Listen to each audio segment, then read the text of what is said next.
The woman lying broken on that rain-soaked highway had once destroyed Evan Cole's entire life with a single signature. 10 years ago, Victoria Lane, the ice-cold CEO of Lane Industries, had fired him without explanation, blacklisted him from the industry, and left his family to drown in debt.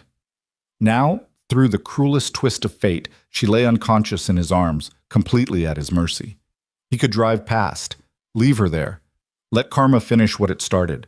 But Evan Cole wasn't built that way, and that choice would change everything. Before we begin, please follow this story to the end and comment the city you're watching from so I can see how far this story has traveled. The storm hit Idaho like God's own fist. Evan Cole gripped the steering wheel of his ancient Ford pickup, squinting through windshield wipers that had seen better decades. Rain hammered the glass in sheets so thick the road disappeared every few seconds, leaving only the ghostly glow of his headlights cutting through the darkness. It was past 11 on a Thursday night, and every muscle in his body ached from 12 hours under cars at Morrison's auto shop, 12 hours of oil changes, brake replacements, and the particular kind of exhaustion that comes from knowing you're worth more than this but having nowhere else to go. The radio crackled with static as the emergency broadcast system droned warnings about flash flooding and advised residents to stay off the roads. Evan would have laughed if he had the energy. Stay off the roads. Easy advice when you weren't a single father working double shifts to keep the lights on and your daughter's college fund from completely evaporating. Lightning split the sky, turning everything white for a heartbeat. Thunder followed immediately, close enough that Evan felt it in his chest, a percussion that matched his tired heart. The two-lane highway stretched empty before him, winding through the kind of rural darkness that city people never quite understood. No streetlights, no houses, just wilderness and weather and the occasional reflective mile marker reminding you how far you were from anywhere that mattered. He was 3 miles from home when his headlights caught something that didn't belong. At first, Evan thought it was debris, a fallen branch or maybe a deer that hadn't made it across the road. But as he drew closer, his foot instinctively moved from gas to brake, and his stomach twisted with a recognition that came before conscious thought. A person. Someone lying motionless on the shoulder of the highway. Jesus Christ, Evan breathed, already pulling onto the gravel shoulder. His hazard lights started their rhythmic blinking, casting orange pulses across the scene. He grabbed the flashlight from his glove compartment, the good one he kept for emergencies, and stepped out into the storm. The rain hit him like a physical assault, instantly soaking through his work shirt and plastering his dark hair to his forehead. Wind whipped at his jacket as he jogged toward the figure, his boots splashing through puddles that had already formed in the road's uneven surface. The flashlight beam danced across wet pavement until it found her. A woman. Lying on her side in the mud and gravel, one arm bent beneath her at an angle that made Evan wince. Her clothes, expensive clothes, he noted even through the rain and darkness, were torn and filthy. Blood matted her blonde hair on one side, dark against the pale strands. She wasn't moving. "Ma'am?" Evan knelt beside her, his jeans immediately soaking through at the knees. "Ma'am, can you hear me?" Nothing. He pressed 2 fingers against her neck, searching for a pulse, and released a breath he hadn't known he was holding when he felt it. Weak and thready, but there. She was alive. Evan's mind raced through the options.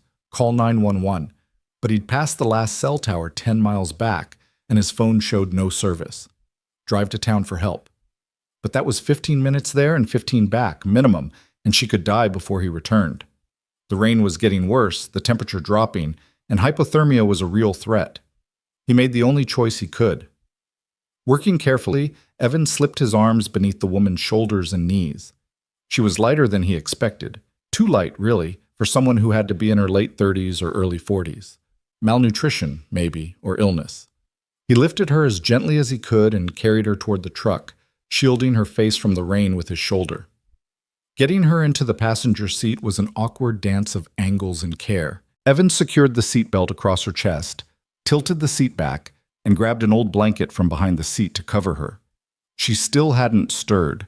The blood on her head looked worse in the truck's interior light, a gash above her left temple, crusted with dirt and gravel. "Just hang on," Evan murmured, though he didn't know if she could hear him. "Just hang on." He drove faster than he should have on the wet roads, his eyes constantly flicking between the highway and the unconscious woman beside him. She was someone's daughter, maybe someone's mother, someone who'd made the mistake of being out in this storm, who'd somehow ended up broken on a lonely stretch of highway in the middle of nowhere. The lights of his small house appeared through the rain like a beacon. Evan had never been so grateful to see home. A modest two-bedroom ranch that had seen better days but was theirs, paid for with 15 years of mortgage payments he'd never missed, not even in the worst times. Maya had left the porch light on for him like she always did, a small gesture that never failed to warm something in his chest. Evan pulled into the gravel driveway and laid on the horn twice, their signal. By the time he'd gotten out and opened the passenger door, the front door of the house swung open and Maya appeared, backlit by the living room lamp. "Dad?" His daughter's voice carried worry even through the rain. At 17, Maya Cole had inherited her mother's delicate features and her father's practical nature.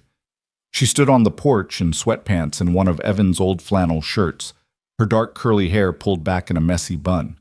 "What's wrong?" "Found someone on the highway," Evan called back. "Need your help."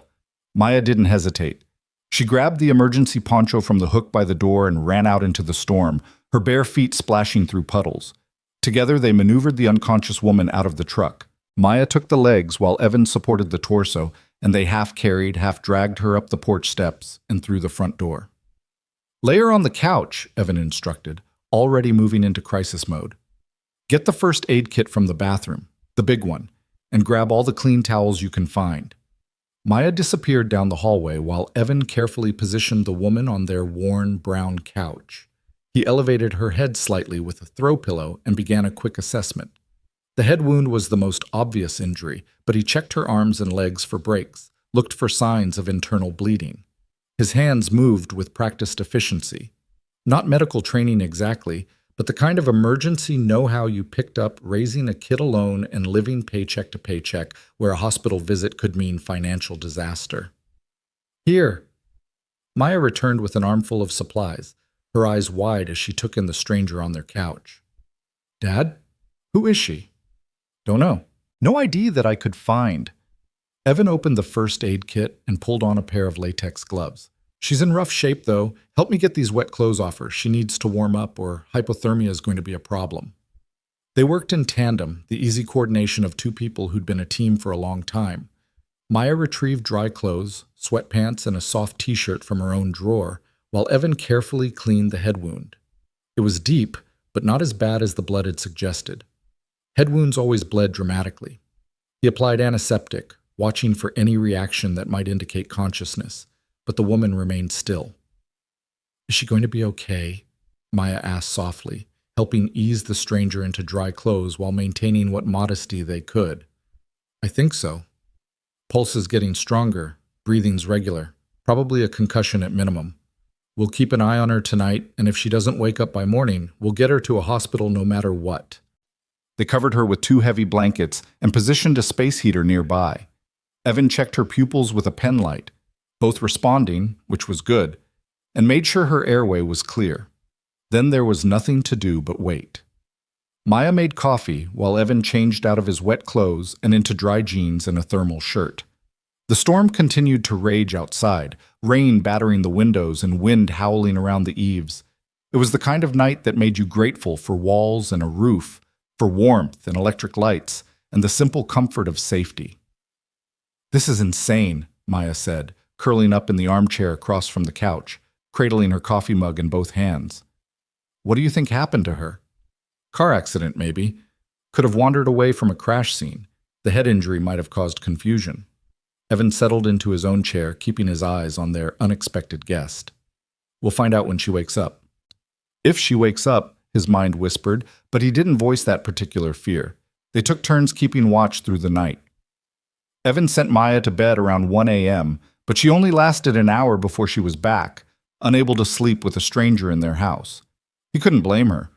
The whole situation felt surreal, like something that happened in movies or to other people, not to an exhausted mechanic and his daughter in their small Idaho town where the biggest excitement was usually the Friday night football game. Around 3 in the morning, the woman stirred for the first time.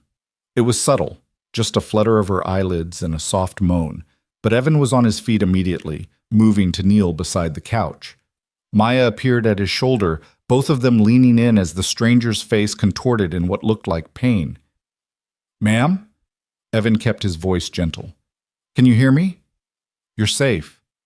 You're in my home. We found you on the highway." Her eyes opened slowly, unfocused at first. They were blue, Evan noticed. A striking pale blue that seemed almost gray in the lamplight. She blinked several times, her gaze wandering across the unfamiliar ceiling, the strange faces hovering above her before finally settling on Evan with something approaching awareness. "Where?" Her voice was barely a whisper, rough and dry. "Where am I?" "You're in my house, in Meridian, Idaho." Evan reached for the glass of water they'd kept ready. "I'm Evan Cole. This is my daughter Maya. We found you unconscious on Highway 20 during the storm. Do you remember what happened?" The woman's eyes drifted closed again, but this time it seemed like she was thinking rather than losing consciousness. When they opened, there was something sharper there, intelligence reasserting itself through the fog of injury and confusion. There was a car, headlights. I tried to..." She trailed off, frustration crossing her features. "I can't remember." "That's okay. Head injuries can do that. Can you tell me your name?" She hesitated, and for a moment Evan wondered if the injury had stolen even that basic piece of identity. Then she spoke, and the name hit him like a physical blow. "Victoria. Victoria Lane." The room seemed to tilt sideways. Evan Cole knew that name. Knew it the way you knew the name of a disease that had nearly killed you, or a natural disaster that had destroyed everything you'd built.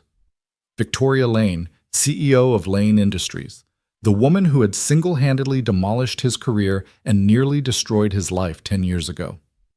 "Dad?" Maya's voice came from somewhere far away. "Dad, you okay? You look like you've seen a ghost." He must have made some sound, some sharp intake of breath or involuntary noise, because Victoria's eyes locked onto his face with sudden intensity.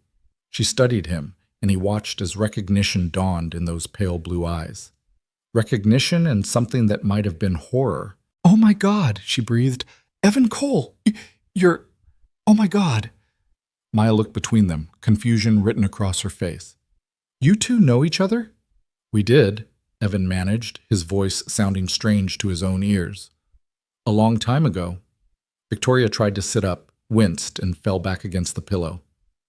"I worked for you. No, you worked for me. Lane Industries, you were..." She pressed a hand to her forehead, whether from pain or distress he couldn't tell. "You were the lead engineer on the Morrison project 10 years ago. Until you fired me." The words came out harder than Evan intended, carrying the weight of a decade's worth of bitterness and barely healed wounds. "Until you fired me without cause, blacklisted me in the industry, and made sure I could never work as an engineer again." Maya's coffee mug hit the side table with a sharp click. "Wait, this is her? The one who..." "Yeah." Evan stood up, needing distance, needing air. His mind was reeling, trying to process the impossible coincidence of finding this specific woman on that specific stretch of highway, of carrying his own destroyer into his home and saving her life. "This is her." Victoria's face had gone pale, paler than it already was, and her eyes glistened with what might have been tears. "Evan, don't." He held up a hand, surprised by how steady it was when everything inside him was shaking. "Just don't. Not right now." The silence that followed was broken only by the storm outside and the ticking of the ancient clock on the mantel, the one that had belonged to Evan's grandfather, one of the few things he'd managed to keep when everything else had been sold or repossessed. 10 years ago, Evan Cole had been going places. At 32, he'd been the youngest lead engineer at Lane Industries, a mid-sized tech manufacturing company with big ambitions. The Morrison Project, a revolutionary new manufacturing process that could have changed the industry, had been his baby, his masterpiece. He'd poured everything into it, working 80-hour weeks, building a team, creating something genuinely innovative. And then Victoria Lane, who'd inherited the company from her father and was determined to make her mark, had called him into her office on a Tuesday morning and fired him.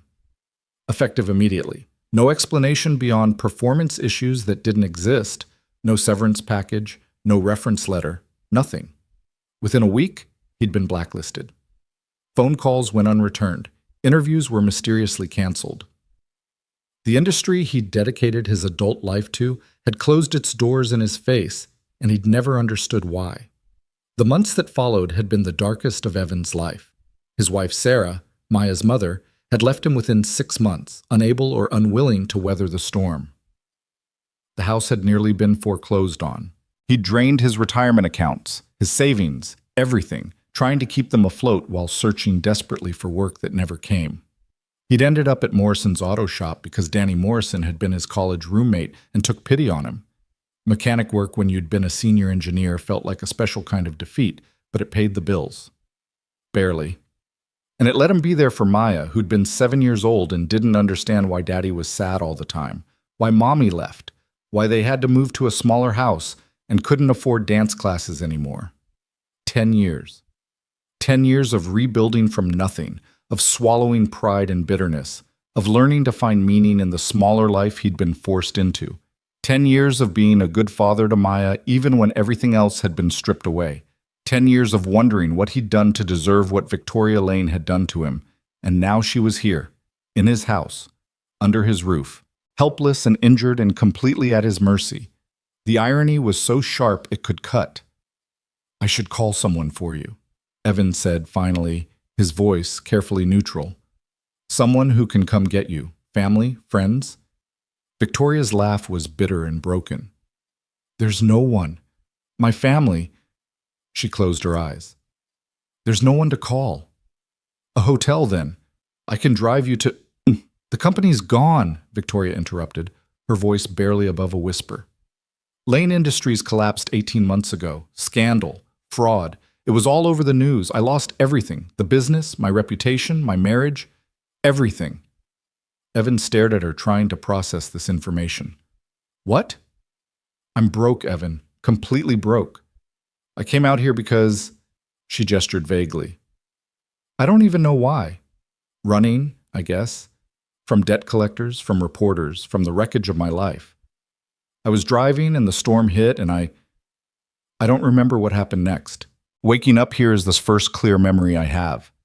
Maya had been quiet through this exchange, watching with the kind of intense focus she got when she was trying to understand something complicated. Now she spoke up, her voice carefully measured. "So you can't go anywhere. You have no money, no family to call, and you're injured. That about sums it up." Victoria's smile was ghastly. "I'm sure you're both thrilled about that." Evan ran a hand through his hair, exhaustion and confusion and too many complicated emotions warring inside him. The right thing, the moral thing, was obvious. You didn't throw an injured woman out into a storm, no matter who she was or what she'd done. You didn't abandon someone who needed help just because they'd once hurt you. But God, it was hard. "You'll stay here tonight," he said finally. "Tomorrow we'll figure out next steps. But right now you need to rest, and we all need to think." "Evan, I'm not doing this for you," he cut her off, needing her to understand. "I'm doing it because it's the right thing to do, because I'm not the kind of person who leaves people to die on the side of the road, even if maybe I should be."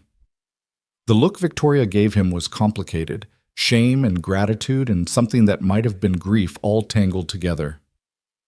"Thank you," she whispered. "I don't deserve it, but thank you." Evan didn't respond to that. He stood up, suddenly desperate for space, for air, for a moment alone to process the impossibility of this night. "Maya, can you sit with her? I need to—" He didn't finish the sentence, just walked out onto the porch, letting the screen door bang shut behind him.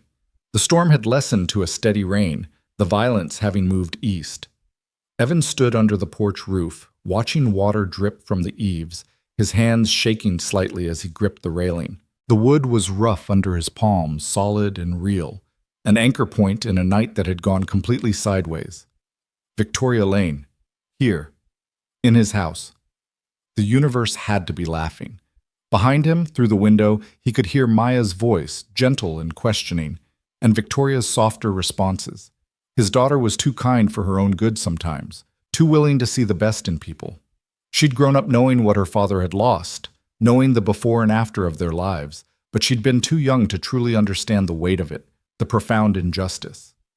Evan had worked hard not to poison her with his bitterness. He'd never wanted Maya to grow up angry or cynical, to see the world as a place that would betray you without warning. So he'd swallowed the rage, processed the hurt in private, and built a life that was smaller but good enough for both of them. And now the architect of his downfall was sleeping on his couch, broken and alone, with nowhere else to go. The screen door creaked open behind him. Maya stepped out, wrapping her arms around herself against the chill. For a long moment they stood together in silence, father and daughter, listening to the rain. "Are you okay?" Maya asked finally. "I don't know," Evan admitted. I never thought I'd see her again. Never wanted to. She looks terrible, like really terrible. Did you see how thin she is? And her hands, they're all scarred up." "I noticed." "She's been through something bad, Dad. Maybe multiple bad somethings. That doesn't erase what she did to us." "No," Maya agreed. "It doesn't, but maybe—" She hesitated, choosing her words carefully. "Maybe it means something that you still helped her. That when it mattered, you did the right thing." Evan looked at his daughter, 17 years old and already wiser than he'd been at 30. "When did you get so grown up?" Maya smiled slightly. Someone had to be the adult in this family. "Hey now." But he was smiling too, just a little, despite everything. They went back inside together. Victoria had fallen asleep again, or lost consciousness, it was hard to tell which, but her breathing was even and her color was better. The immediate danger had passed. Whatever else this night had brought, she would live. Evan settled into his chair and pulled an old quilt over his lap. Maya curled up in the other chair with a blanket of her own. They'd keep vigil through what remained of the night, taking turns dozing, making sure their unexpected and deeply unwelcome guest stayed stable. Outside, the storm finally broke. The rain tapered to drizzle, then mist, then nothing at all. By the time dawn began to gray the eastern sky, the clouds had parted enough to show stars, cold and distant and indifferent to the small human dramas playing out below. Evan watched Victoria sleep and tried not to think about all the ways his life had been shattered 10 years ago.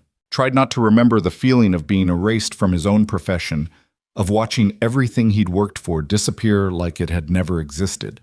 Tried not to feel the bitter satisfaction that came from seeing his destroyer brought so low. But he also couldn't help remembering something his grandfather had told him once, back when Evan was young and the world seemed simple. The measure of a man isn't what he does when it's easy. It's what he does when it's hard, when nobody's watching, when doing the right thing costs him something. This cost him something, having Victoria Lane in his home. Cost him peace of mind, cost him the comfort of old grievances, cost him the clean simplicity of righteous anger.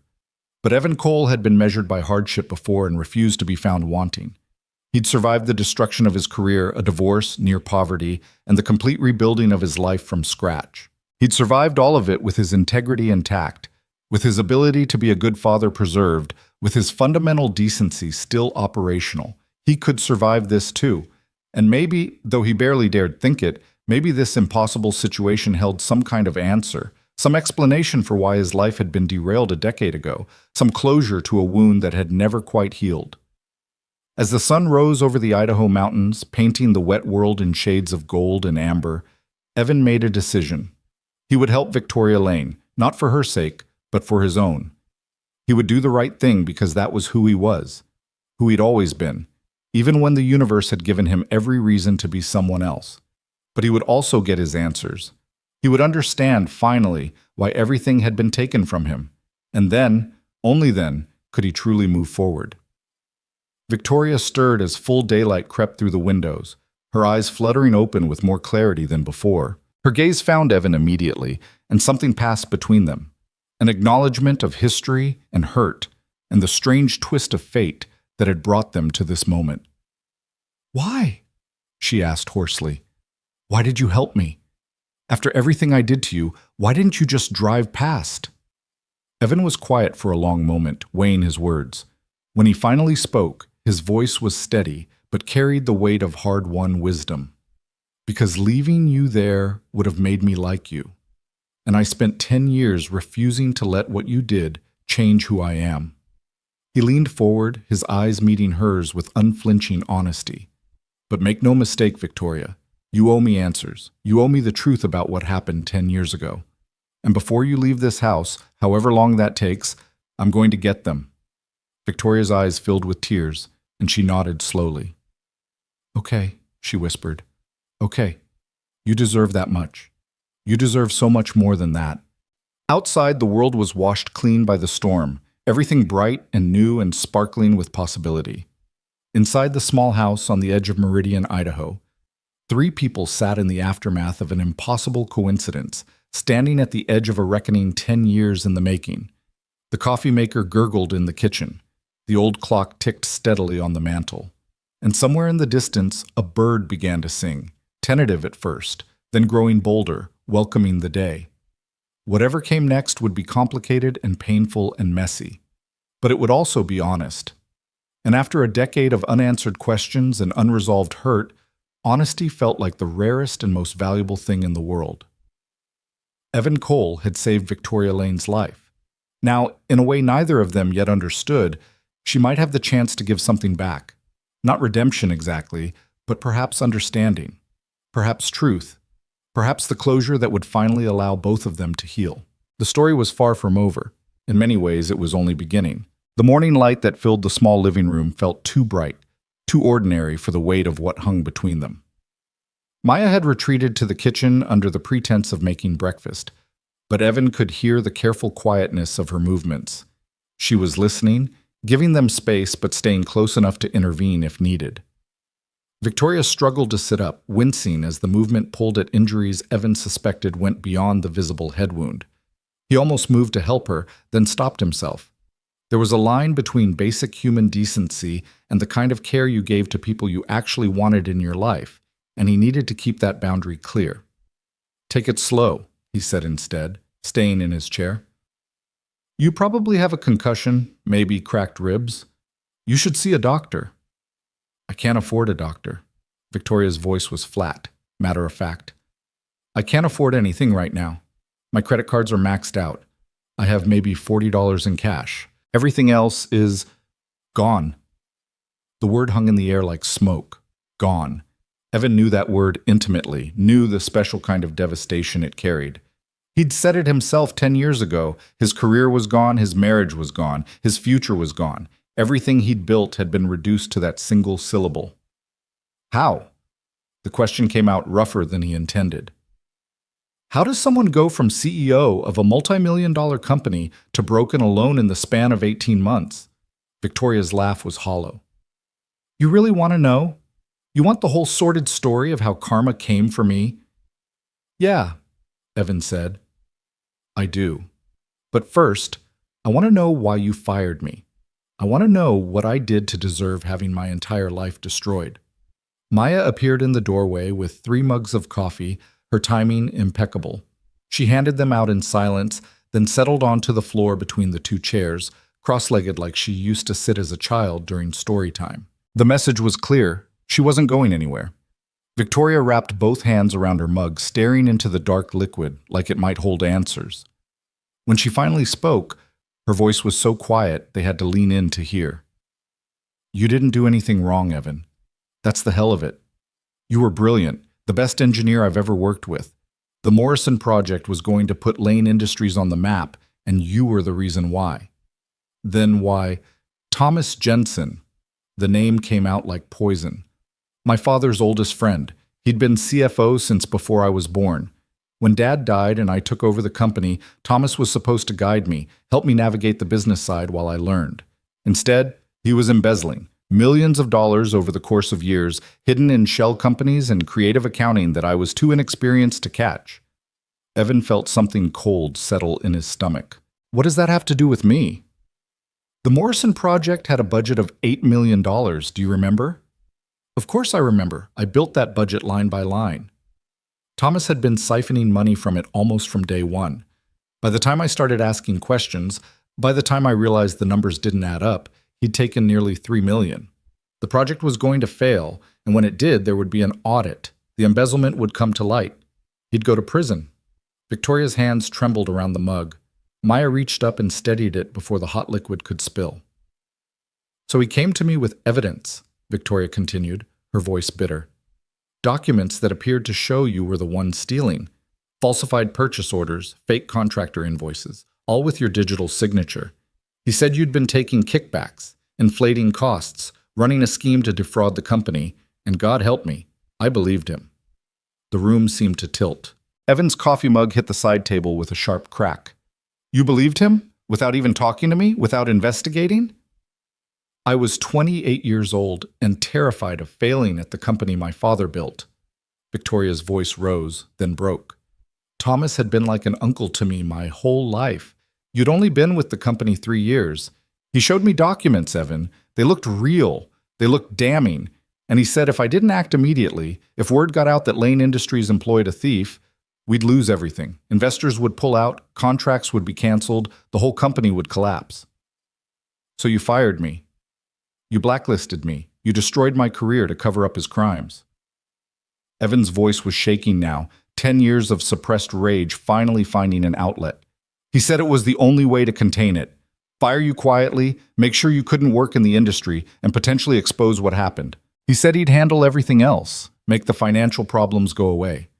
And like a fool, like a stupid, naive fool, I let him. Maya's voice cut through the tension, sharp and clear. But you found out the truth eventually. Otherwise, why would the company have collapsed? Victoria's smile was ghastly. I found out 5 years later, 5 years of Thomas continuing to steal, continuing to cover his tracks. By then, he'd taken almost $20 million. When I finally saw the real financial statements, when one of our junior accountants got suspicious and came to me, it was too late. The company was hemorrhaging money, debts we couldn't pay, obligations we couldn't meet. She set down her coffee mug and wrapped her arms around herself as if trying to hold something together that was already broken. I went to the authorities immediately, handed over everything, every document, every piece of evidence. Thomas was arrested. But by then, Lane Industries was a sinking ship. The scandal hit the news. Investors fled. Partners backed out of contracts. Within 6 months, we had to file for bankruptcy. And Thomas? Evan's voice was ice. Plea deal. He gave back some of the money, cooperated with the investigation into his shell companies, got 7 years, will probably serve 4. Victoria's face twisted with contempt. Meanwhile, I lost everything. The company my grandfather founded that my father built into something real. Gone. My reputation? Destroyed. I was the CEO who let it happen, who was too stupid to see what was right in front of her face. You were the scapegoat, Maya said softly. I was the failure. Victoria's eyes were distant, looking at something none of them could see. My husband left within weeks of the bankruptcy filing, said he didn't sign up for this kind of embarrassment. My mother, she blamed me for destroying Dad's legacy, stopped taking my calls. My friends, or the people I thought were friends, disappeared the moment I couldn't afford to keep up with their lifestyle. She fell silent, and in that silence, Evan heard the echo of his own darkest days, the isolation, the shame, the feeling of being erased from your own life while the world moved on without you. Where have you been living? Maya asked. For the past 18 months? Shelters, mostly. Sometimes my car until it got repossessed. I've been trying to find work, but my name is poison. Google Victoria Lane and you get pages of articles about the scandal. No one will hire me, not even for entry-level positions. They see my resume and think I'm a risk, or overqualified, or secretly planning to steal from them too. The parallel was so obvious it hurt. Evan had lived that same nightmare, been that same pariah, carried that same invisible mark that told the world he was untouchable. Why Idaho? He asked. Why here? Victoria's laugh was broken. I had an aunt in Boise, my mother's sister. I thought maybe she'd help, let me stay with her until I got back on my feet. But when I showed up at her door 3 days ago, she wouldn't let me in. Said she couldn't have that kind of trouble in her life. Told me my mother had asked her not to help me, to let me, what were the words? Face the consequences of my choices. Maya made a small sound of distress. Evan felt his jaw tighten. Whatever Victoria had done, whatever mistakes she'd made, the cruelty of being abandoned by your own family struck a chord he couldn't ignore. He'd been there too, watching his wife walk out, listening to former friends make excuses why they couldn't help. I was driving because I didn't know what else to do, Victoria continued. No destination, just moving because stopping meant dealing with everything. The storm hit, and I pulled over because I couldn't see. I must have gotten out of the car. I don't remember why.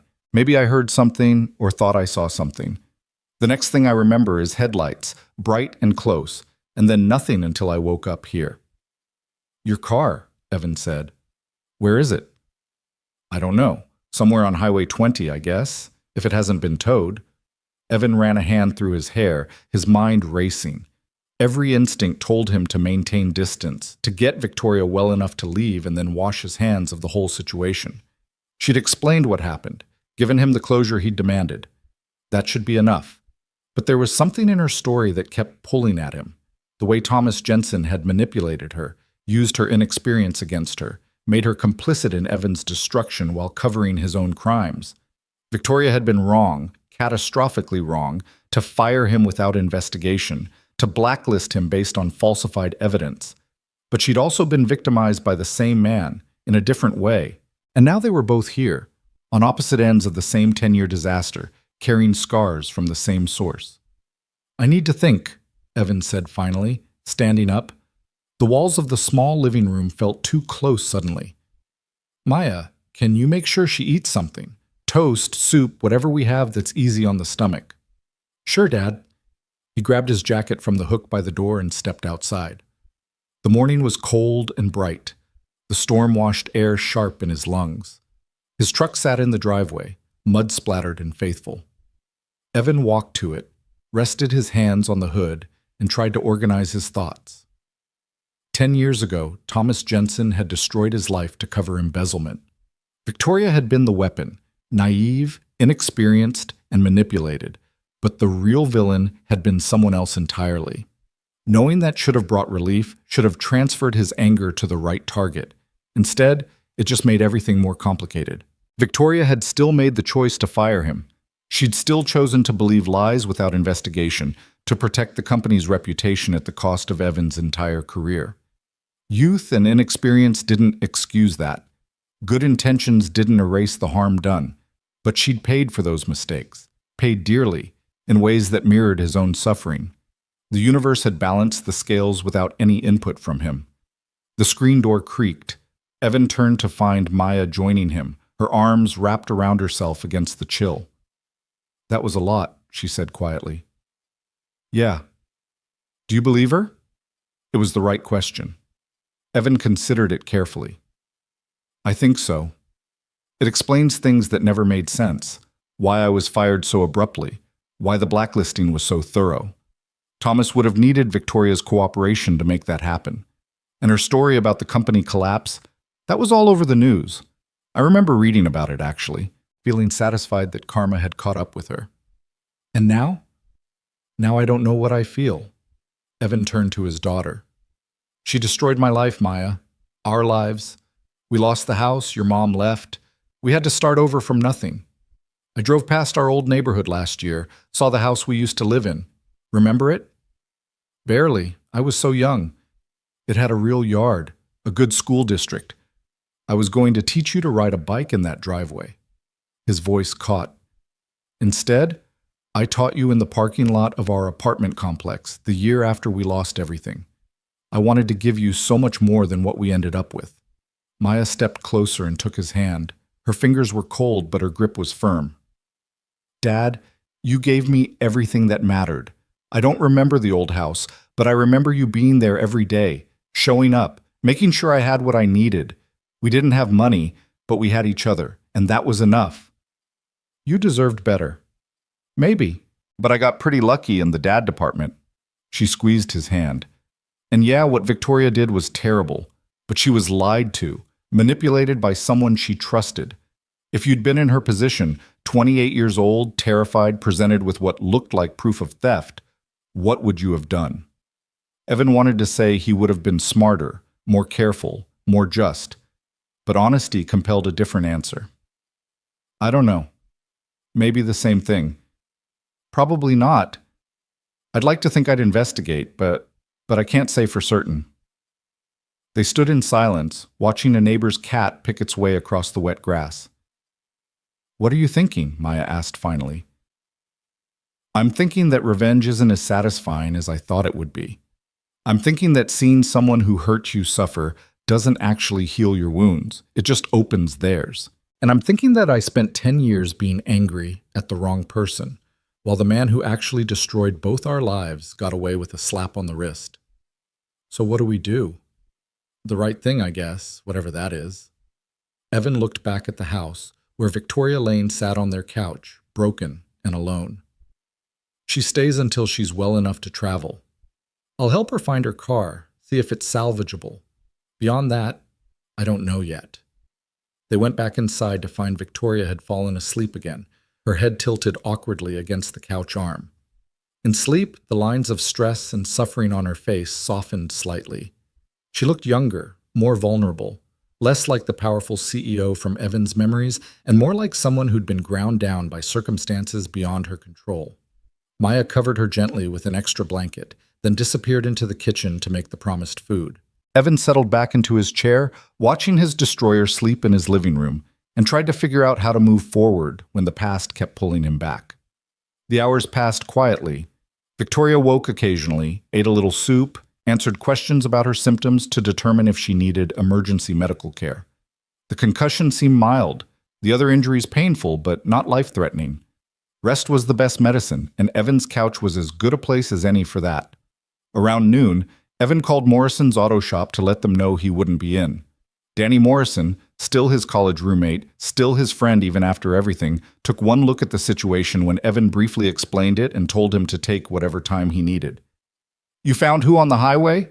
Danny's voice was incredulous through the phone. "Victoria Lane. The Victoria Lane." A long whistle. "Man, when you pick up strays, you don't mess around. You okay?" "I'm processing. Listen, I might need to borrow the tow truck later. She's got a car stranded somewhere on Highway 20. It's yours whenever you need it. And Evan, call me if this gets weird, okay? If you need backup or just someone to vent to." "Thanks, Danny." The afternoon brought unexpected complications. Maya, never one to let suffering go unaddressed, had apparently decided that Victoria needed more than just physical care. Evan found them in the living room, Maya sitting on the floor beside the couch, while Victoria sat up with a notebook in her lap. "What's this?" Evan asked. "We're making a list," Maya announced. "Things Victoria needs to do to get back on her feet." Evan raised an eyebrow. "We are." "Someone has to. She can't just wander around homeless and injured. That's how people fall through the cracks and never recover." Victoria looked embarrassed, but also touched. "Your daughter has strong opinions about social safety nets." "She gets that from her mother," Evan said, then immediately regretted mentioning Sarah. But Maya just rolled her eyes good-naturedly. "So far we have. Get medical care, find her car, get legal copies of her documents since everything was in her car, and figure out next steps for employment." Maya looked up at her father. "What would you add?" Evan couldn't help but smile slightly at his daughter's determination. Probably should add, rest and recover before doing anything else. Hard to job hunt when you can barely stay conscious for more than an hour. "That's what I said," Victoria interjected. "But Maya is persistent." "You have no idea," Evan muttered, but there was affection in it. He sat down and actually looked at the list Maya had started. It was practical and thorough, exactly what someone in Victoria's position would need. Next to each item, Maya had noted potential resources: free clinics for medical care, legal aid for documents, local employment services. "You've been researching," Evan observed, "while you were on the phone. The internet is useful for more than just social media, you know." Victoria's eyes were bright with unshed tears. "You don't have to do this. Either of you. You've already done more than I deserve." "Maybe," Maya said simply. "But we're doing it anyway. Right, Dad?" Evan met his daughter's eyes and saw the challenge there. The question of what kind of man he was going to be.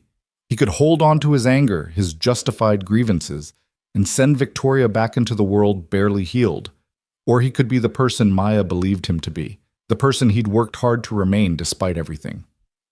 "Right," he said finally. "But we're doing this smart. Victoria stays here until she's recovered enough to travel safely. That gives us time to sort out the car situation, get her documents in order, figure out next steps. But this is temporary. We're clear on that?" Victoria nodded quickly. Crystal clear. I don't want to impose any more than necessary. Good. Then we understand each other. The rest of the afternoon passed in strange domesticity. Evan made sandwiches while Maya researched free legal clinics in Idaho. Victoria dozed on and off, her body demanding rest even when her mind seemed restless. At one point, Evan found himself sitting beside her, checking the head wound for signs of infection, and was struck by how bizarre the situation was. This is surreal, Victoria murmured, as if reading his thoughts. Being here, with you. You're telling me. I never thought I'd see you again. After everything imploded, after I lost the company and learned what Thomas had done, I tried to find you, to apologize, to explain, but you'd moved, changed your number. You didn't exist on social media. It was like you disappeared. I did, mostly. Evan applied fresh antiseptic to the wound, his touch gentler than strictly necessary. Didn't see the point in maintaining connections that would just remind me of what I'd lost. Started over with a clean slate. Did it work? Starting over? Evan sat back, considering the question honestly. Yes and no. I built a decent life. Not the life I planned, not the career I wanted, but something good enough. Maya turned out amazing despite everything. I learned to find meaning in smaller things, fixing an engine perfectly, coaching Little League, being present for my kid. It wasn't what I expected, but it was real. Do you ever miss it, engineering? The question hit harder than expected. Every day, Evan admitted. Every single day. I see problems and my brain still tries to solve them the way an engineer would. I read about advances in manufacturing and feel this ache in my chest for the work I used to do. But that door is closed, has been for 10 years. What if it wasn't? Victoria's voice was quiet but intense. What if there was a way back? There isn't. We both know that. The blacklist was based on lies that have now been exposed. Thomas Jensen was convicted of fraud and embezzlement. The case is public record. Anyone who looks into what happened would see that you were framed, that you lost your career because of someone else's crimes. Evan shook his head. 10 years is a long time to be out of the industry. Technology moves fast. I'd be starting from behind, competing with people half my age who never stopped working. But you'd be starting with experience and maturity they don't have, and with the truth on your side. Why do you care? The question came out sharper than intended. Why does it matter to you if I ever work as an engineer again? Victoria was quiet for a long moment, her eyes fixed on her hands. When she spoke, her voice carried the weight of genuine regret. Because it's the one thing I might be able to fix. I can't give you back the 10 years you lost. Can't restore your marriage or undo the hardship you and Maya went through. But maybe I can help clear your name in the industry. Help you get back something of what was taken. That sounds like guilt talking. It is guilt talking, but that doesn't make it less true. I owe you more than I can ever repay, Evan. If there's any way to make even a small part of this right, I want to try. Before Evan could respond, Maya called from the kitchen. Dad, Victoria's car keys, do you still have them? He pulled the keys from his pocket where he'd placed them the night before. They were attached to a simple keychain with a rental company logo. It's a rental, he called back. That's actually good news, Maya said, appearing in the doorway with her phone. Rental companies have GPS tracking. We can find out exactly where the car is. Might even still be there if it's off the main road. Evan looked at the keys, then at Victoria. Assuming we find it and it's drivable, where were you planning to go? The question seemed to deflate something in Victoria. I don't know. I hadn't thought past getting away from my aunt's house. Maybe find a shelter in a bigger city, somewhere with more job opportunities. What about your house? Maya asked. You must have had a house when you were CEO. Lost it in the bankruptcy. Everything was liquidated to pay debts. The house, cars, jewelry, furniture. I've been carrying my entire life in 2 suitcases for the past 18 months. Victoria's smile was bitter. Which are also in that rental car, along with my identification, what's left of my cash, and the only photos I still have of my family. The desperation in her voice was palpable. Evan made a decision. We'll go look for the car now. Highway 20 isn't that long. We can retrace the route I took last night. If we find it, we'll assess the situation. If it's damaged, we'll call the rental company. Either way, we get your things back. I can't ask you to. You're not asking. I'm offering. Maya, you coming? His daughter was already grabbing her jacket. They took Evan's truck, with Victoria bundled in the back seat despite her protests that she was fine. The afternoon sun was bright on the wet roads as they drove, retracing the route from the night before. In daylight, the landscape looked peaceful: rolling hills, scattered farms, the mountains visible in the distance. Victoria directed them to approximately where she'd pulled over, but the storm had changed things. Standing water still pooled in low spots. Debris was scattered across the shoulders. After 20 minutes of driving slowly and scanning both sides of the highway, Maya spotted something. There! Is that a car down that embankment? Evan pulled over carefully. About 50 yards off the road, down a slight slope and partially hidden by brush, sat a gray sedan. They picked their way down carefully, Victoria moving slowly due to her injuries but determined to come along. The car was in rough shape. The driver's side door stood open, and the interior was soaked from the storm. Mud caked the undercarriage and lower panels, but it was intact, no major damage visible. How did it end up down here? Maya wondered. Victoria stared at the car like she was trying to remember. I think I did pull off the road. But then what? Why would I have left the car? Evan walked around the vehicle, examining it with a mechanic's eye. The keys unlocked the trunk, which was thankfully undamaged. Inside were 2 battered suitcases, exactly as Victoria had described. He pulled them out and carried them back up to the truck. The car needs to be towed, he said. Engine's probably fine, but we need to dry everything out, check for water damage. I can do the work at the shop if the rental company gives permission. They loaded Victoria's suitcases into the truck bed and called the rental company to explain the situation. After some back and forth and confirmation of Victoria's identity, they agreed to let Evan tow it to Morrison's for assessment. The drive back felt different, more purposeful somehow. They'd recovered something, not just a car and suitcases, but a piece of Victoria's dignity. Small victories mattered when you were rebuilding from nothing. Evan knew that from experience. Back at the house, Maya helped Victoria carry her suitcases inside. Evan watched his daughter handle them carefully, saw the gentleness she showed toward someone who, by all rights, should have been their enemy, and felt pride swell in his chest. Whatever else had gone wrong in his life, he'd raised a good human being. That evening, they ate dinner together at Evan's small kitchen table.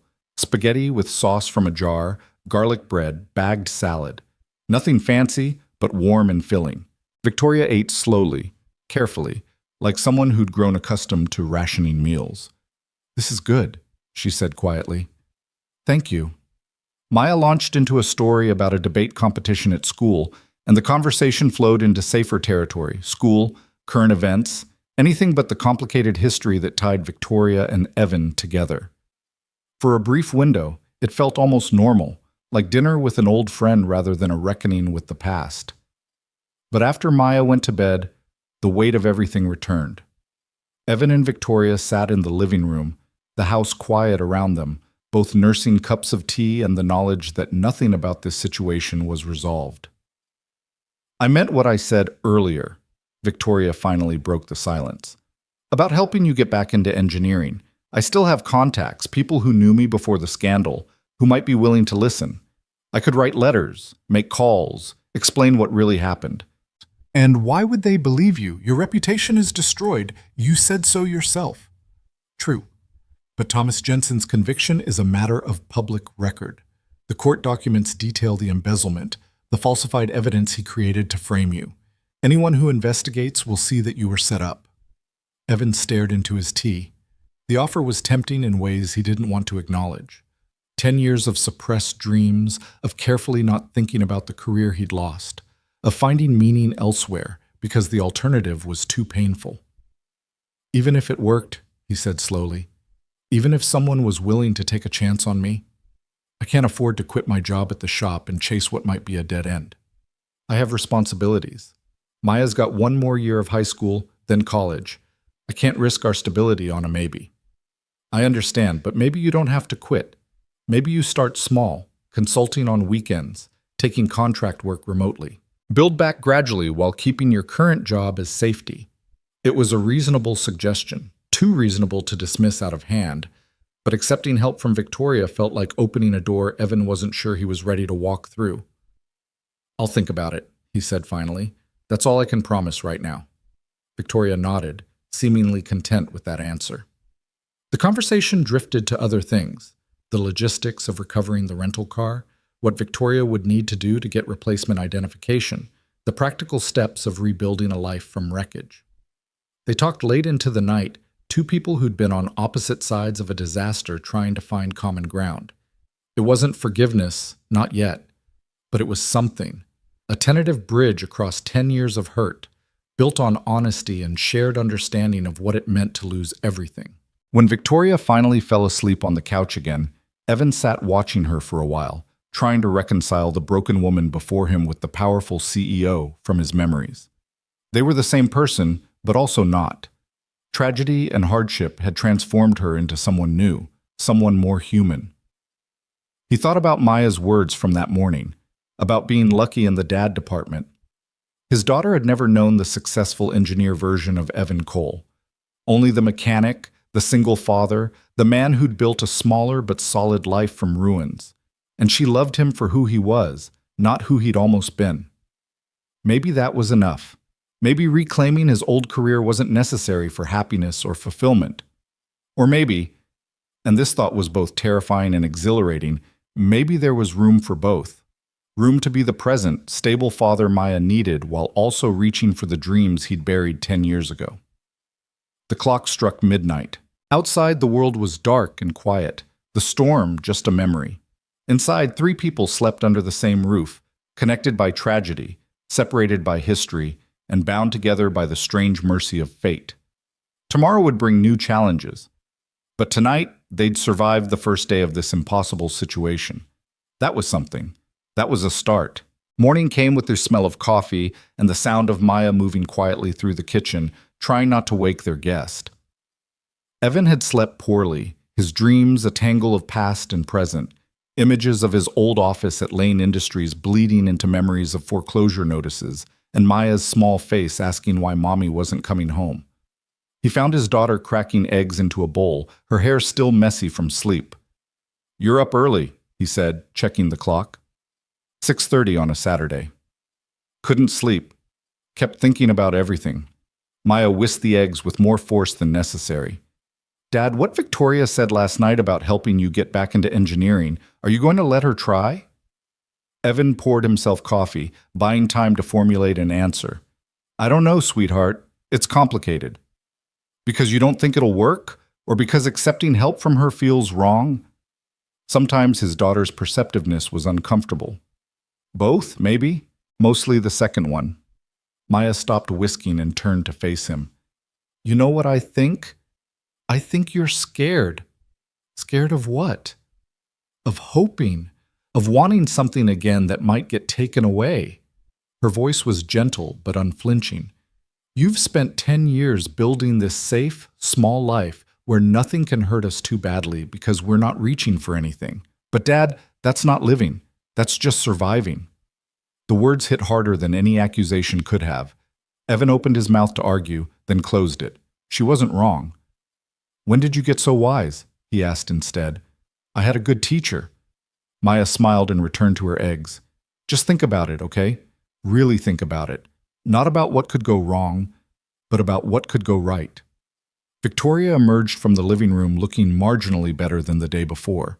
The swelling around her head wound had gone down, and there was color in her cheeks that had been absent. She moved gingerly, still favoring her ribs, but with more steadiness. "Good morning," she said, hovering awkwardly at the kitchen entrance like she wasn't sure if she was welcome. "Morning. Hungry?" Maya gestured to the eggs. "I'm making scrambled eggs with cheese. There's bacon, too, if you eat meat." "I eat anything. And scrambled eggs sound amazing. Thank you." They ate together at the small table, and Evan found himself studying Victoria in the morning light. She wore clothes from one of her suitcases, jeans that hung loose on her frame, and a faded blue sweater with holes at the cuffs. Her hands, wrapped around her coffee mug, bore scars he'd noticed before. Small burns on her fingers, calluses that didn't match someone who'd spent their career behind a desk. "What happened to your hands?" he asked before thinking better of it. Victoria looked down at them as if seeing them for the first time. "Kitchen work, mostly. After I lost everything, the only jobs I could get were under the table, dishwasher, prep cook, that kind of thing. Restaurants don't do background checks when they're paying cash. The burns are from a month I spent working the fryer at a truck stop diner in Nevada. You worked as a fry cook? Maya's voice held no judgment, only curiosity. And a janitor, and a warehouse loader, and a dog walker. Whatever paid. Victoria's smile was wry. Turns out an MBA from Stanford doesn't help much when you're trying to survive on the streets. Manual labor pays better than people think, and it's honest work. I learned to respect that. Evan felt something shift in his chest. The woman describing these experiences bore no resemblance to the CEO he remembered. The one who'd worn designer suits and made decisions that affected hundreds of people without visible emotion. This Victoria had been humbled by circumstance in ways that felt familiar. After breakfast, Evan called Danny Morrison about using the tow truck to retrieve the rental car. 20 minutes later, Danny showed up in his personal vehicle, a restored '68 Mustang he treated like a third child, with the shop's tow truck keys and an undisguised curiosity. "So," Danny said as they walked toward Evan's truck, his voice low, "this is the famous Victoria Lane. Don't start. I'm not starting anything, just observing that life has a weird sense of humor." Danny handed over the keys. "The tow truck's at the shop. Bring it back whenever. And Evan, be careful, man. I know you've got a good heart, but this situation is complicated as hell." "You think I don't know that?" "I think you're the kind of guy who jumps into freezing water to save someone who's drowning, even if they're the one who pushed you in originally." Danny clapped him on the shoulder. "Just make sure you don't drown yourself in the process." The words stuck with Evan as he drove to the shop, with Victoria in the passenger seat and Maya following in his truck. The tow truck was a beast, 10 years old and temperamental, but reliable when treated right. Victoria watched him perform his pre-drive check with professional efficiency. "You're good at this," she observed. "The mechanical work. You move like someone who knows what they're doing." "I've had 10 years to learn. Danny taught me most of it. Turns out some engineering principles translate to auto repair." Evan secured the last safety check. "Ready?" They drove back to Highway 20 in comfortable silence. The morning was bright and clear, the storm's aftermath visible only in scattered debris and standing water. When they reached the embankment where the rental car sat, Evan maneuvered the tow truck with practiced ease. "I'll need to go down there to hook it up," he said. "You two stay up here." But Victoria was already opening her door. "I'm coming with you. It's my car, my responsibility." "You've got cracked ribs and a concussion. And I've been taking care of myself for 18 months. I'm not helpless, Evan." There was steel in her voice that reminded him suddenly of the CEO she'd been. Evan recognized the tone, someone asserting competence in the face of doubt. He'd used it himself often enough in the past decade. "Fine, but if you fall, I'm not carrying you back up." They picked their way down the slope together, Maya staying with the trucks as instructed. The rental car looked worse in full daylight, mud caked everywhere. The interior a disaster of wet upholstery and scattered papers. Evan knelt to examine the undercarriage, while Victoria opened the passenger door and began pulling out soggy documents. "Insurance papers, registration, my rental agreement," she muttered, laying them out on the hood to dry in the sun. At least the glove box was relatively protected. Evan attached the tow cables, testing the connections carefully. "Looks like it rolled down here rather than crashed. No frame damage that I can see. We'll need to drain fluids, dry everything out, check the engine thoroughly. If we're lucky, it'll be drivable in a few days." "And if we're unlucky?" "Then you're dealing with the rental company's insurance, which is its own special nightmare." He stood up, brushing dirt from his jeans. "Let's get it up to the road first." The extraction went smoothly. Within 30 minutes, they had the sedan secured on the flatbed and were heading back to Morrison's auto shop. Maya followed in the truck, and Evan caught glimpses of Victoria in the rearview mirror, her face pressed to the window as they drove through downtown Meridian. The town was small, barely 15,000 people, with a main street of brick buildings housing local businesses. The auto shop sat on the edge of downtown, a metal building with 2 repair bays and a small office that always smelled like motor oil and coffee. Danny had left a note on the office door. "Bay 2 is yours. Good luck." They unloaded the car into the empty bay. Evan changed into his work coveralls while Victoria and Maya explored the shop with the curiosity of people who'd never spent time in such places. He found them examining Danny's wall of vintage tool calendars when he returned. "These are from the 50s and 60s, Maya said, pointing to the pin-up girls and classic cars. "Are they worth anything?" "To Danny, they are. He inherited them from his dad." Evan grabbed his diagnostic scanner. "Victoria, I need the keys. Let's see what we're dealing with." The next 2 hours passed in focused work. Evan checked every system, drained contaminated fluids, tested electrical components. Victoria surprised him by asking intelligent questions and actually helping when he needed an extra pair of hands. Maya eventually got bored and walked to the coffee shop down the street, returning with lattes and pastries. "Verdict?" Victoria asked as Evan wiped his hands on a rag. "Better than expected. The engine's fine, didn't take in water. We've got some electrical issues from moisture, and the interior's going to need serious drying out, but it's fixable. I can have it running in 2, maybe 3 days if I work on it after hours." Relief washed over Victoria's face. "Thank you, really. I know I keep saying that, but I don't know how else to express it." "You could start by explaining what really happened the night you ended up on that highway." The question had been nagging at Evan since they found the car, because that vehicle didn't just roll down an embankment on its own. Something made you leave it. Victoria's expression closed off. "I told you, I don't remember clearly." "Try." She looked away, her jaw tight. When she spoke again, her voice was barely audible. "I was sitting in the car during the storm trying to figure out where to go, what to do. I'd been rejected by the last family member I had, and I was out of options. Completely out. I had $40, no prospects, nowhere to go." Her hands clenched into fists.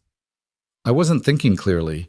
The storm was so loud and I was so tired and I thought maybe it would be easier to walk into it. To let the storm take me." The confession hung in the air like smoke. Maya's hand flew to her mouth. Evan felt his stomach drop. "You were going to kill yourself," he said quietly. "I was going to stop fighting. There's a difference." Victoria's eyes glistened with unshed tears. "I got out of the car, walked toward the highway. I don't know if I was actually going to do anything or if I just needed to stand in the rain and feel something other than despair. But then there were headlights, and they were so bright, and I must have stumbled or slipped because the next thing I knew, I was falling. After that, nothing until I woke up in your house." "Jesus, Victoria. I know it was stupid and selfish and weak, but in that moment, I couldn't see any other way forward. I'd lost everything, my career, my family, my identity. I was sleeping in shelters and scrounging for work and being invisible to everyone who'd once treated me like I mattered. It felt like the universe was telling me I should just give up." Maya moved closer to Victoria, her young face serious. "But you didn't. You're still here." "Because your father found me. Because he made a choice to stop, to help, even though I'm the last person who deserved it." Victoria looked at Evan. "That's what I can't get past. You had every reason to drive by, to let karma finish what it started. But you didn't." Evan thought about that moment on the highway, the split-second decision to stop for a fallen stranger. "I don't know that I could have lived with myself if I'd driven past. That's not about you specifically. That's about who I am, who I need to be to look at myself in the mirror. Still, it matters. You saved my life and I destroyed yours. That's not an equation that balances. Maybe it's not supposed to balance." Evan surprised himself with the words even as he said them. "Maybe that's not how this works. You made terrible choices 10 years ago that hurt me. I made a good choice 2 nights ago that helped you. Those are separate things. They don't cancel each other out, but they don't have to define everything either." Victoria studied him with an intensity that felt like being seen through. "You've thought about this a lot, about forgiveness and moving forward." "Had to. Anger was eating me alive for a while there. I could either let it destroy me or I could find a way to live with what happened. I chose to live." He pulled off his coveralls and hung them on their hook. "But that doesn't mean I've forgotten, or that what you did doesn't matter. I know, and I'm not asking for forgiveness. I don't deserve it." "Maybe not, but you deserve the chance to try to make things right." "That's different." They locked up the shop and drove back to the house in thoughtful silence. The conversation had shifted something between them, brought an honesty that was uncomfortable but necessary. Maya sat in the back seat, unusually quiet, processing what she'd learned about how close Victoria had come to giving up entirely. That afternoon, Victoria insisted on helping around the house despite her injuries. She folded laundry with Maya, helped Evan fix a leaky faucet in the bathroom, and made dinner, a simple pasta dish that was surprisingly good. Watching her move through his kitchen, Evan was struck by how quickly the surreal had become almost normal. After dinner, while Maya did homework at the kitchen table, Evan found Victoria standing at the living room window, staring out at the darkening street. "What are you thinking about?" he asked. "Thomas Jensen?" Her voice was hard. "I keep thinking about him, about how he's sitting in some minimum security prison, probably getting out early for good behavior, while we're both here dealing with the consequences of what he did. You want revenge. I want justice. There's a difference." Evan joined her at the window. "What would justice look like to you?" "I don't know. Him admitting what he did? Actually showing remorse? Him understanding the lives he destroyed?" Victoria's reflection in the glass looked tired and sad. "But men like Thomas don't feel remorse. They rationalize. They convince themselves they were justified, or that everyone does it, or that they're the real victims." "You've thought about confronting him." It wasn't a question. Victoria's slight flinch confirmed it. "I looked into it. He's at a federal facility in Boise. They have visiting hours. I thought about going there, making him look at me and acknowledge what he did. But what would be the point? He'd just lie or deflect or find some way to make it my fault." "Maybe. Or maybe you'd get the closure you need." Victoria turned to face him directly. "Would you want to go? To confront him about what he did to you?" The question caught Evan off guard. He'd spent years trying not to think about Thomas Jensen, pushing the man to the periphery of his consciousness, because focusing on him meant dwelling on injustice he couldn't fix. But now, with Victoria here and the past suddenly present, the idea had weight. "I don't know," he said honestly. "Part of me wants to make him see what his lies cost me, my career, my marriage, years of my daughter's childhood where we struggled. But another part thinks it won't change anything. He'll still have done what he did. I'll still have lost what I lost." "But you'd know you stood up for yourself, that you didn't let him have the last word." "Is that what you need? To stand up to him?" Victoria was quiet for a long moment. "I need to look him in the eye and tell him he didn't break me. That despite everything, I survived. I'm still here, still fighting, still trying to do some good in the world. I need him to know he failed." There was strength in her voice that Evan recognized, the same strength that had helped her survive 18 months of homelessness and humiliation. The same strength that kept her moving forward when suicide had seemed like the easier option. "Then we should go," he heard himself say. "Both of us. We'll confront him together." Maya appeared in the doorway, homework forgotten. "You're going to see the guy who ruined your life?" "Maybe, if Victoria wants to." "I want to," Victoria said firmly. "But Evan, you don't have to do this. It's my burden to carry. He hurt both of us. We should face him together." Evan felt certainty settling over him like armor. "Besides, I have questions only he can answer, like, why me? Out of everyone at Lane Industries, why did he choose to frame me specifically?" "I never thought about that," Victoria admitted. "There were dozens of engineers at the company. He could have targeted anyone." "Exactly. So either it was random or there was a reason. I want to know which." They spent the rest of the evening researching the federal facility where Thomas Jensen was incarcerated. Visiting hours were Tuesday through Thursday, 2 to 4 in the afternoon. They'd need to register in advance, provide identification, follow specific protocols. It felt surreal, planning a prison visit to confront the man who'd orchestrated both their downfalls. "We should go Tuesday," Victoria said, studying the facility website on Maya's laptop. "That gives me 2 more days to recover, and you can finish the rental car so I have transportation afterward." The casual mention of leaving hit Evan unexpectedly hard. He'd gotten used to having Victoria in the house, to the strange dynamic of their forced coexistence.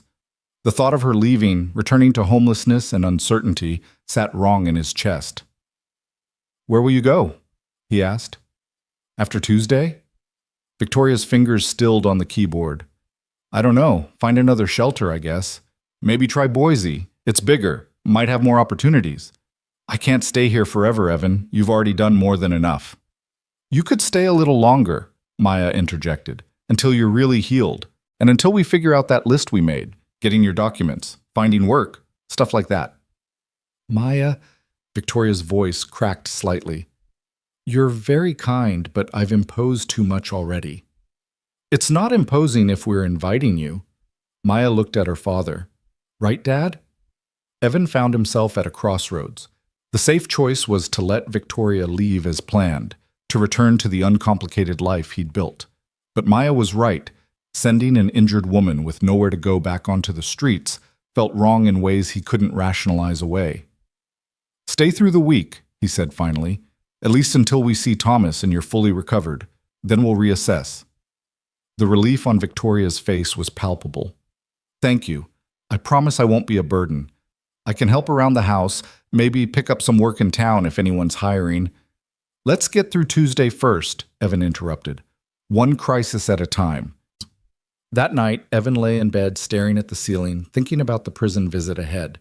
He'd spent 10 years believing Victoria Lane was the villain in his story, the person who'd destroyed everything he'd worked for. Learning the truth, that she'd been manipulated, that Thomas Jensen was the real architect of his downfall, had shifted the narrative in ways he was still processing. But knowing didn't automatically heal. Understanding why something happened didn't erase the pain of having lived through it. The years of struggle, the humiliation of downward mobility, the loss of his marriage, those scars remained, regardless of who'd wielded the knife. Still, there was something clarifying about having a target for his anger that actually deserved it. Thomas Jensen had looked him in the eye 10 years ago, had shaken his hand at company meetings, had praised his work on the Morrison project, all while planning to destroy him. That kind of calculated cruelty demanded confrontation. Sunday passed quietly. Evan worked on the rental car while Victoria and Maya tackled deep cleaning the house, a project that had been neglected during Evan's busy work schedule. He came home to find furniture rearranged, windows sparkling, and the smell of lemon cleaner everywhere. We got bored, Maya explained, and Victoria said cleaning is therapeutic. It is, Victoria confirmed, looking more animated than Evan had seen her. Gives you control when everything else feels chaotic. Plus, your house deserves some attention. When's the last time you cleaned behind the refrigerator? I don't want to talk about it. They ordered pizza for dinner and watched a movie. Some comedy Maya had been wanting to see. Evan found himself laughing genuinely, the tension of the past days easing slightly. Victoria laughed too, and in those moments, she seemed almost like a normal person, not a former CEO or a fallen executive, just someone watching a silly movie and enjoying simple company. Monday brought nervous energy. The prison visit was scheduled for 2 p.m. the next day, which meant they'd need to leave by noon to account for the drive and security procedures. Evan finished the rental car that morning, replacing a few electrical components and doing a final systems check. The vehicle started smoothly, running like nothing had ever been wrong.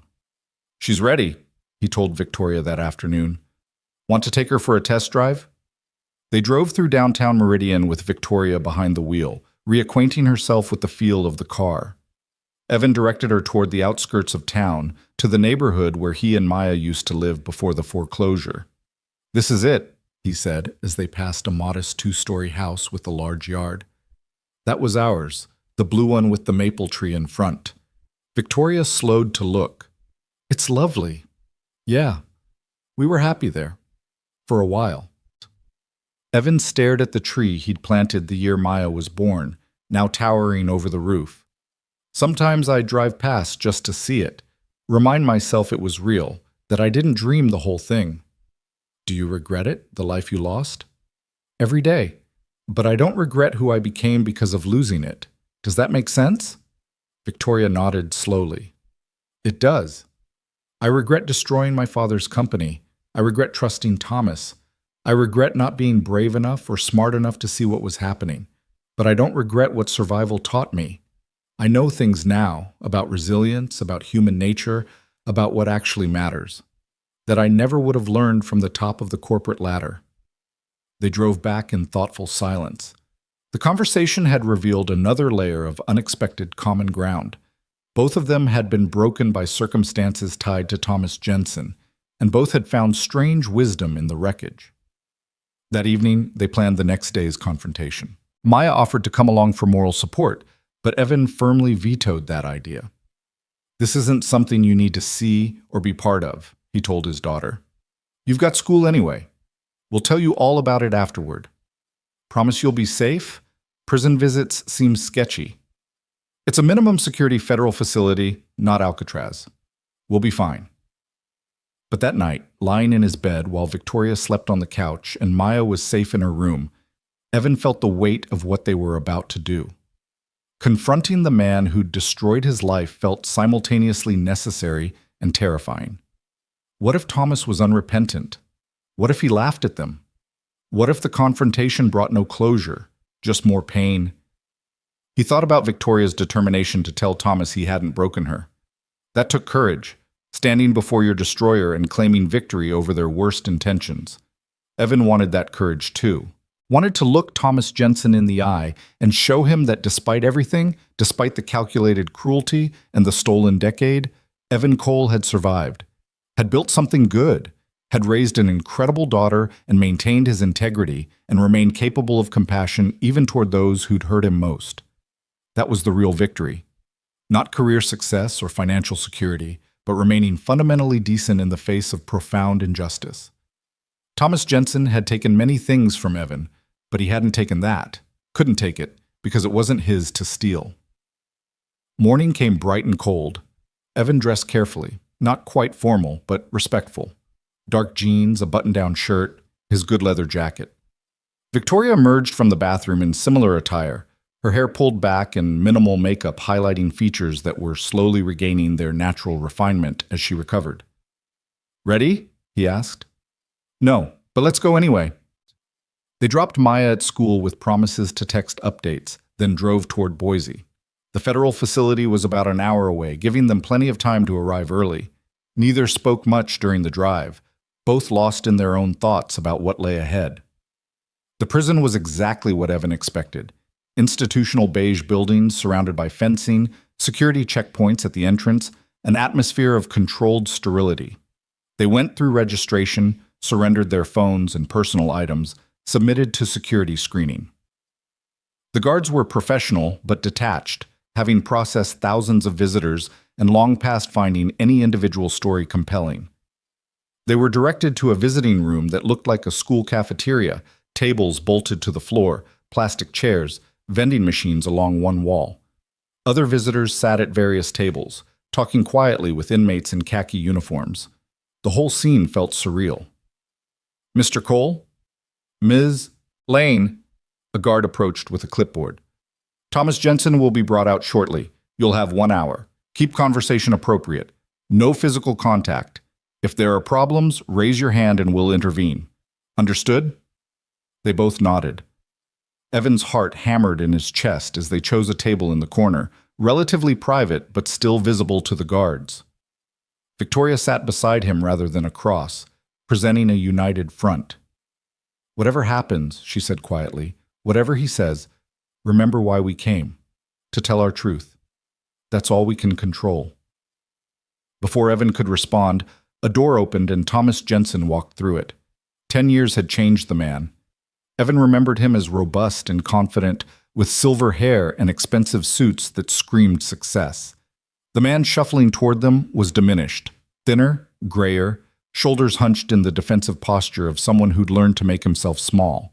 But his eyes were the same, sharp and calculating, assessing them even as he approached. "Well," Thomas said as he sat down across from them, his voice carrying false joviality. "This is unexpected. Victoria Lane and... I'm sorry, I don't recall your name." "Evan Cole, lead engineer on the Morrison project, the man you framed for embezzlement 10 years ago."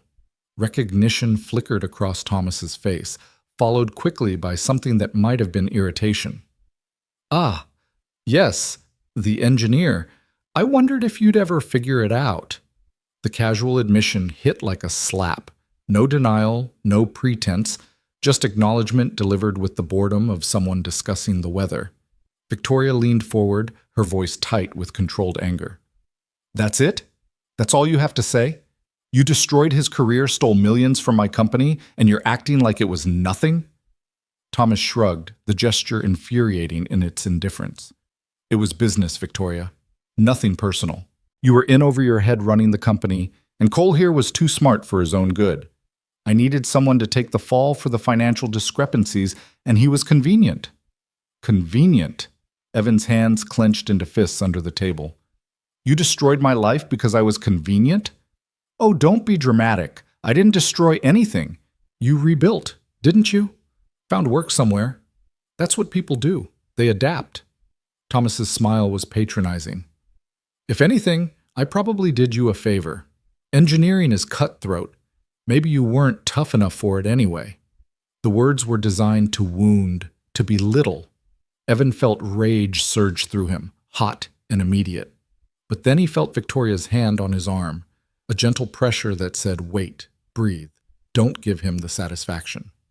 You haven't asked why we came, Victoria said, her voice deadly calm. Aren't you curious? Not particularly. I assume you want to yell at me, tell me I'm a terrible person, maybe cry about how I ruined your lives. Save your breath. I've heard it all before. We came to tell you something important.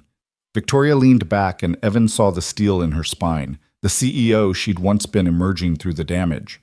We came to tell you that you failed. Thomas's smirk faltered slightly. Excuse me? You tried to break us, both of us. You framed Evan to cover your crimes, then you bled my company dry and left me holding the blame. You probably thought we'd be destroyed forever, that we'd disappear into obscurity and misery while you enjoyed your stolen millions. But here we are, Thomas. Still standing, still fighting, still refusing to let what you did define who we are. I'm in prison, Thomas said flatly. How exactly did I fail? Because prison has an end date for you, 4 years, maybe less with good behavior. Then you're free, with whatever money you managed to hide. But Evan and I were already free. Free from the weight of carrying lies. Free from pretending to be something we're not. Free from the kind of moral rot that lets someone destroy innocent people without remorse. Evan found his voice, the rage crystallizing into something clearer. I spent 10 years angry at Victoria for firing me. 10 years believing she was the villain, but she was just another one of your victims, someone you manipulated and used. The real villain was you all along. How touching, Thomas said dryly. You've bonded over shared trauma. Congratulations. We have, Victoria agreed, and that's something you'll never understand. You don't know what it's like to hit bottom and claw your way back up. You don't know what it's like to lose everything and discover you're stronger than you thought. You certainly don't know what it's like to be truly forgiven by someone you've wronged. She looked at Evan as she said this last part, and he understood what she was asking. Not for absolution, that wasn't his to give, but for acknowledgement that they'd found something unexpected in this nightmare. Understanding, maybe. The beginnings of mutual respect. I don't forgive you, Victoria, Evan said clearly, making sure Thomas heard every word. Not yet. Maybe not ever. What you did hurt me in ways I'm still processing. But I understand now that you were working with bad information, that you thought you were doing the right thing. That doesn't erase the harm, but it changes the story. And the real story, the truth, is that this man sitting across from us is responsible for both our downfalls. Thomas laughed, a harsh, bitter sound. You came all this way to tell me I'm a bad person? To announce that you've survived? Who cares? I don't. Your survival or destruction means nothing to me. You were means to an end, both of you, nothing more. And that's the difference between us, Victoria said softly. We see people as people. You see them as tools. That's why you're in here and we're out there. That's why we'll rebuild our lives and you'll spend the rest of yours knowing that you traded everything, freedom, reputation, human connection, for money you can't even spend. Thomas's face had gone hard. The mask of joviality completely dropped. Are we done here? Because this little therapy session is boring me. Almost. Evan leaned forward. One question. Why me? Why did you specifically choose to frame me? For the first time, something like genuine emotion crossed Thomas's face. You want the truth? You were going to cost me everything. The Morrison project was brilliant, revolutionary. If it succeeded, Lane Industries would have exploded in value, and there would have been audits, expansions, investor oversight. My embezzlement would have been discovered within months. So I had to make sure the project failed. And the easiest way to do that was to remove the one person who could actually make it work. The admission hung in the air. It wasn't random. Evan hadn't been convenient.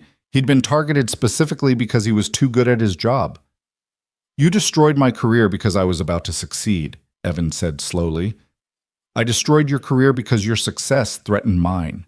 Basic self-preservation. Thomas stood up, signaling the guards. But look on the bright side. At least you know it wasn't personal. You were just collateral damage in a bigger game. No, Victoria said, standing as well. He was a human being whose life mattered. And the fact that you can't see that you still think in terms of games and collateral damage, proves you learned nothing from any of this. The guards approached to escort Thomas back. He paused, looking at them both with something that might have been pity or might have been contempt. It was hard to tell. You think you've won something by coming here, but you haven't. I took a decade from both of you. 10 years you'll never get back. That's my legacy. Not this prison, not the conviction, the time I stole. Sleep well with that knowledge. He turned and walked away, leaving them standing in the visiting room with those final words echoing in the space he'd vacated. Evan felt something inside him break and reform simultaneously. Thomas was right. The lost decade couldn't be recovered. The Morrison project would never happen. The life he'd planned was gone forever. But Thomas was also profoundly wrong, because the decade wasn't stolen if Evan had lived it, learned from it, grown through it. Time wasn't just taken. It was transformed into something Thomas could never understand: resilience, character, the ability to find meaning in survival itself. Beside him, Victoria was shaking, with rage or relief, or perhaps both. Her face was pale, but her eyes were clear and bright. I expected to feel different after confronting him, she said quietly. I thought there'd be this moment of catharsis, of closure. But I just feel empty. Not empty, Evan corrected. Free. He doesn't have power over us anymore. We've seen who he really is, petty and unrepentant and small, and we've seen that we survived despite him. That's worth something. They collected their belongings and walked out into the cold afternoon. The sky was overcast, threatening snow. Evan took a deep breath of free air and felt the weight that had been pressing on his chest for years ease slightly. Not gone, maybe never completely gone, but lighter. Thank you for coming with me, Victoria said as they reached the car. I wouldn't have had the courage to face him alone. Thank you for telling me the truth, for explaining what really happened. I spent 10 years hating the wrong person. You weren't wrong to hate me, Evan. I still made the choices I made. But you didn't do it with malice. That matters. It doesn't excuse it, but it matters. They drove away from the prison in silence, both processing what had just happened. The confrontation hadn't brought the dramatic closure or satisfaction that movies promised. Thomas Jensen was still the same selfish, unrepentant man he'd always been. But they'd done what they came to do, stood before their destroyer and claimed their survival, refused to be ashamed, insisted on being seen.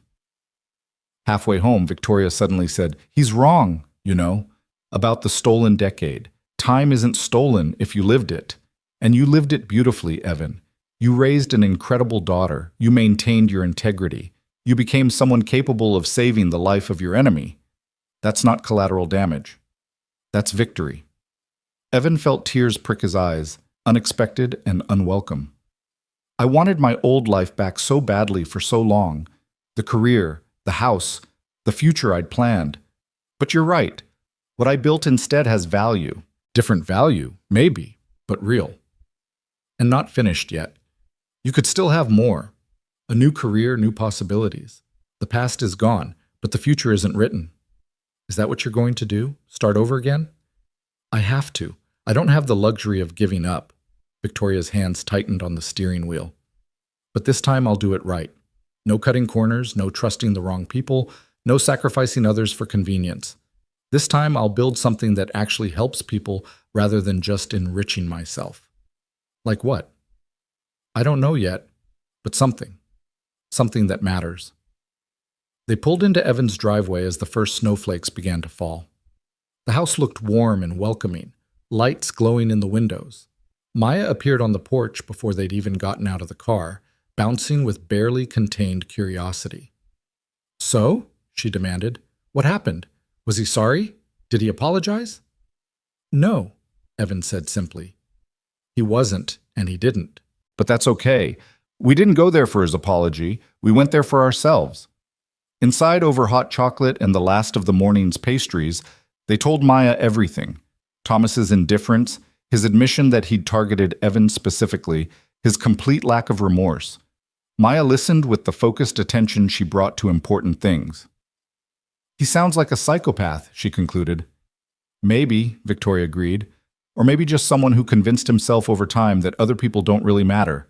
Either way, he's not our problem anymore." "So what now?" Maya looked between them. "What happens next?" Evan and Victoria exchanged glances. The question hung between them, heavy with implications.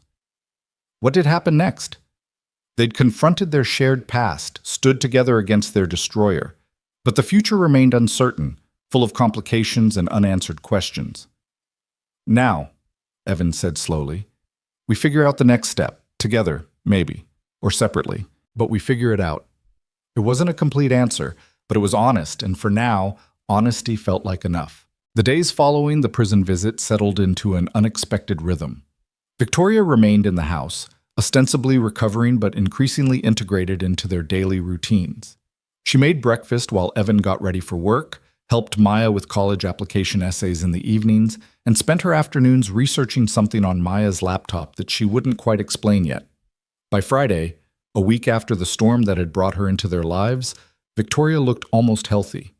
The bruises had faded to yellow-green shadows, the cut on her head was healing cleanly, and she moved without the painful stiffness of those first days. But she also looked restless, like someone approaching a deadline they couldn't quite articulate. Evan found her on the porch that evening, wrapped in one of his old jackets against the October chill, staring out at the quiet street. "You're thinking about leaving," he said, joining her on the steps. Victoria didn't deny it. "I should. I've been here almost 10 days. You've done more than enough, more than I had any right to expect. It's time I stopped imposing on your hospitality and figured out my own path forward." "Where would you go?" "Boise, probably. Bigger city, more opportunities. I could find shelter space, look for work. I've done it before." Her voice carried determination, but not enthusiasm. "I'll be fine, Evan. I'm a survivor."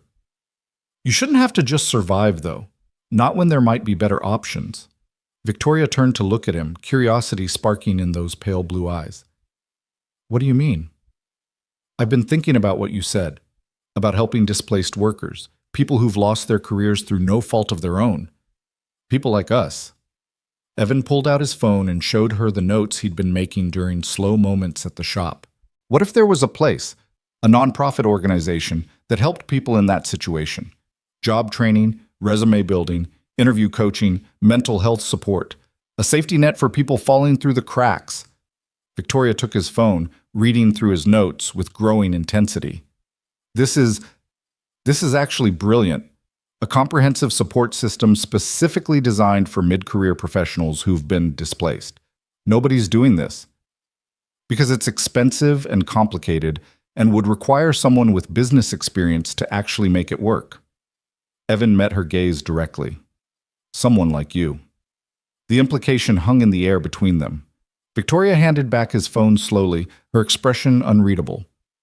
"You want me to build this?" "That's what you're suggesting." "I'm suggesting that you have skills and experience that could help a lot of people, and that maybe this is how you make things right, not by punishing yourself with homelessness and minimum wage work, but by using what you learned from falling to help others climb back up." "Evan, I appreciate the thought, but I have no money, no resources, no credibility left in the business world. I can't start a nonprofit with $40 and good intentions." "No, but you could start small, right here in Meridian." Evan had been planning this conversation for days, thinking through the logistics. "There's an abandoned community center on 3rd Street. It's been sitting empty for 2 years since the city couldn't afford to maintain it. What if we approach the city council about using it? We could start with basic services, just helping people with resumes and job applications. Build from there." Victoria was shaking her head, but Evan could see the spark in her eyes. The same spark he imagined she'd once had when building her father's company into something real.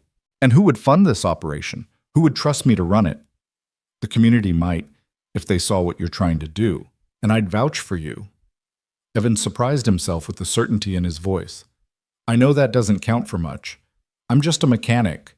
But people here know me. Trust me. If I said you were worth supporting, some of them would listen. You barely trust me yourself. Why would you put your reputation on the line for me? It was a fair question. Evan thought about the past 10 days, watching Victoria slowly piece herself back together, seeing her interact with Maya with genuine warmth, hearing her story of survival and loss. He thought about the prison visit, about standing together before their shared destroyer. Most of all, he thought about the conversation in his truck the day they'd recovered her rental car, when she'd talked about regret and resilience and building something that actually mattered. Because I think you mean it, he said finally. When you talk about wanting to help people, about doing things right this time, I believe you, and because Maya's right. Holding on to anger doesn't heal anything, but maybe working together towards something good might. Victoria's eyes filled with tears that she blinked back determinedly. I don't know what to say. Say you'll think about it. That's all I'm asking. Before Victoria could respond, the screen door opened and Maya emerged with her laptop. Sorry to interrupt, but you guys need to see this. She set the laptop on the porch railing, angled so they could both see the screen. It showed a news article from 3 days ago, a business journal piece about Thomas Jensen's embezzlement case and its aftermath. This mentions you, Dad, Maya said, pointing. Look, third paragraph. Evan read aloud. Among Jensen's victims was Evan Cole, a promising engineer who was fired and blacklisted based on falsified evidence. Cole's groundbreaking work on the Morrison manufacturing project was effectively buried when Jensen framed him for embezzlement to cover his own crimes.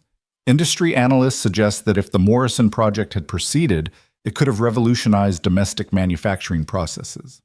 The words sat heavy in the cold evening air. Evan read them twice more, trying to process, seeing his name in print, associated with something other than failure. There's more, Maya said excitedly. I've been searching your name combined with Thomas Jensen all week. There are 6 different articles that mention what happened to you. Your story is out there, Dad. The truth is documented. The blacklist doesn't exist anymore. Victoria was reading over his shoulder, and Evan heard her sharp intake of breath. Maya's right. This changes everything. With this kind of documentation, you could approach companies again. You could go back to engineering. After 10 years out of the field, I'd be so far behind. You'd have a learning curve, sure, but you'd also have experience in problem solving and adaptability that most engineers don't develop, and you'd have proof that you were wrongfully accused. Victoria's voice grew stronger, more animated. Evan, you could get your career back. Not the exact same career, maybe, but something in the field you love. I have responsibilities. Maya's college, the mortgage, steady income from the shop. I know. I'm not saying quit tomorrow, but you could start exploring options. Send out some resumes, take some calls, see what's possible. Victoria gripped his arm. Don't let Thomas Jensen steal another decade because you're afraid to hope. The words struck deep.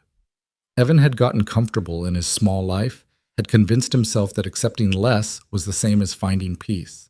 But Maya's eager face and Victoria's intensity reminded him that sometimes accepting less was just another word for giving up. I'll think about it, he said, echoing his words to Victoria. Both things. The nonprofit idea and my career. I'll think about all of it. That night, Evan couldn't sleep. He lay in bed scrolling through the articles Maya had found, reading documentation of his innocence that had come far too late to prevent the destruction, but might not be too late to enable rebuilding.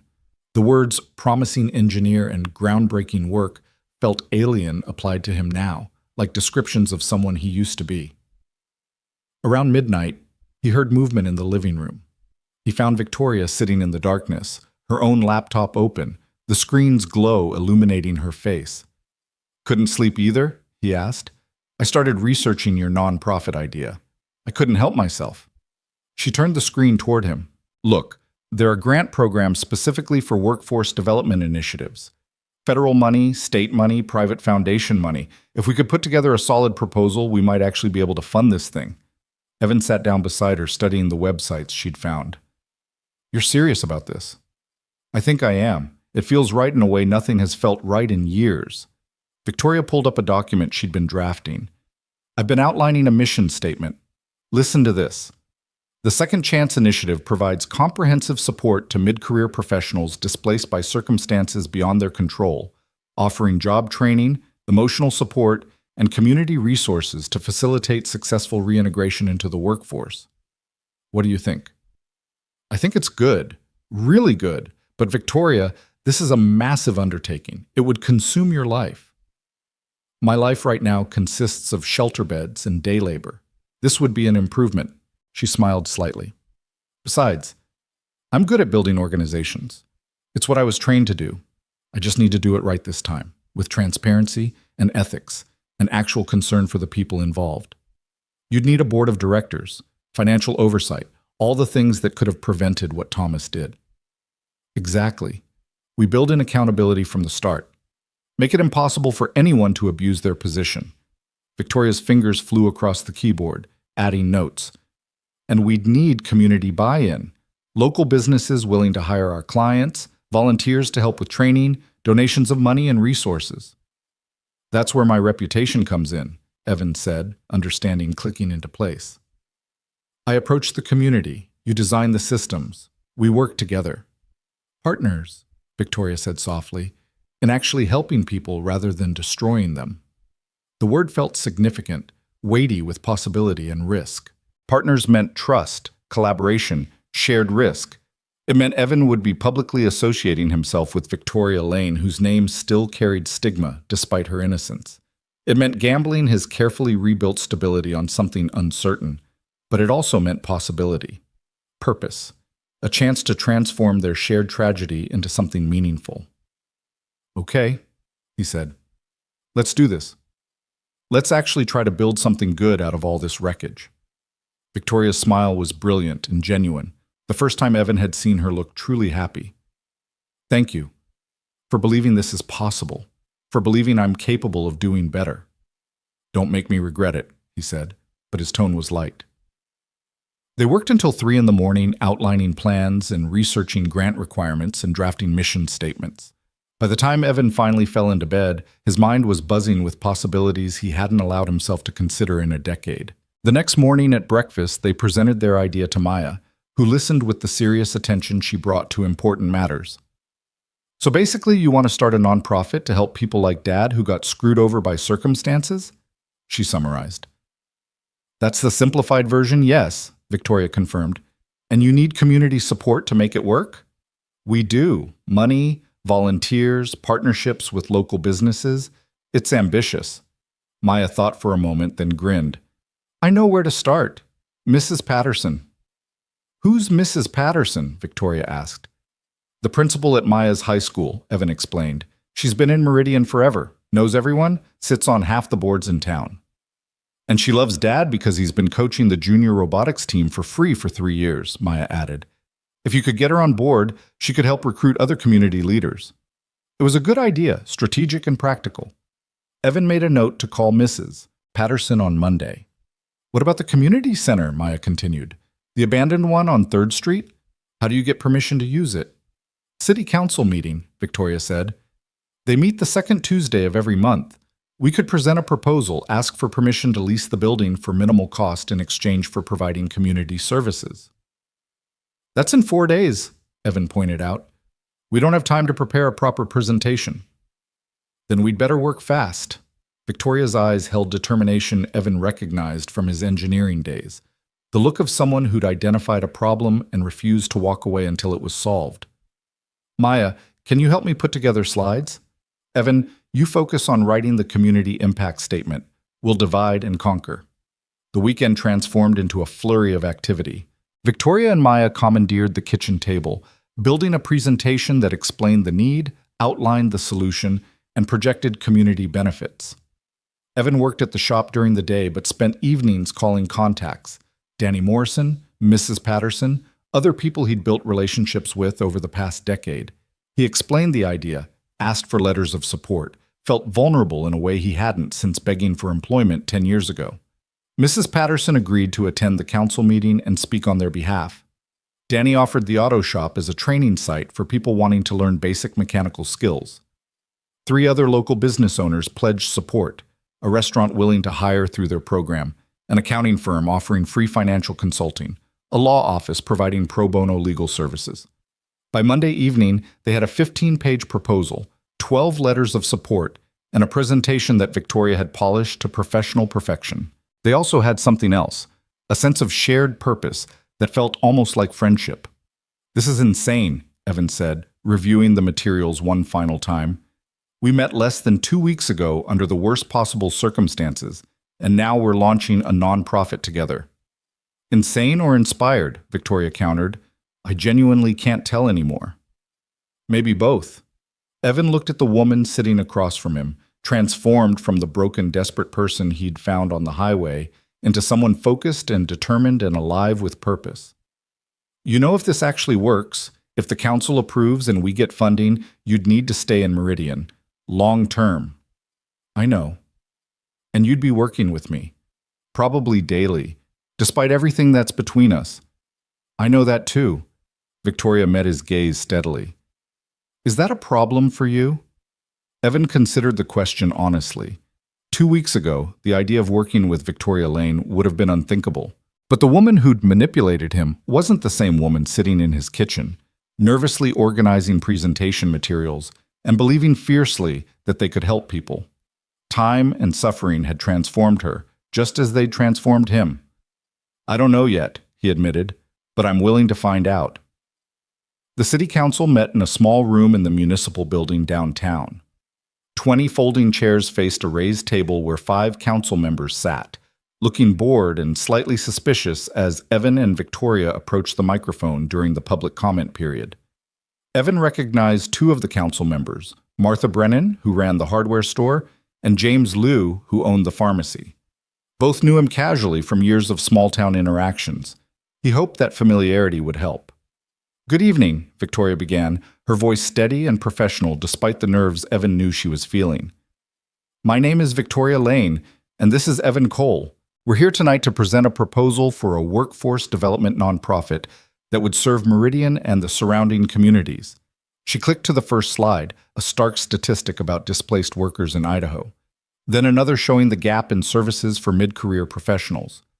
Evan watched the council members' faces shift from boredom to interest as Victoria laid out the need with clarity and passion.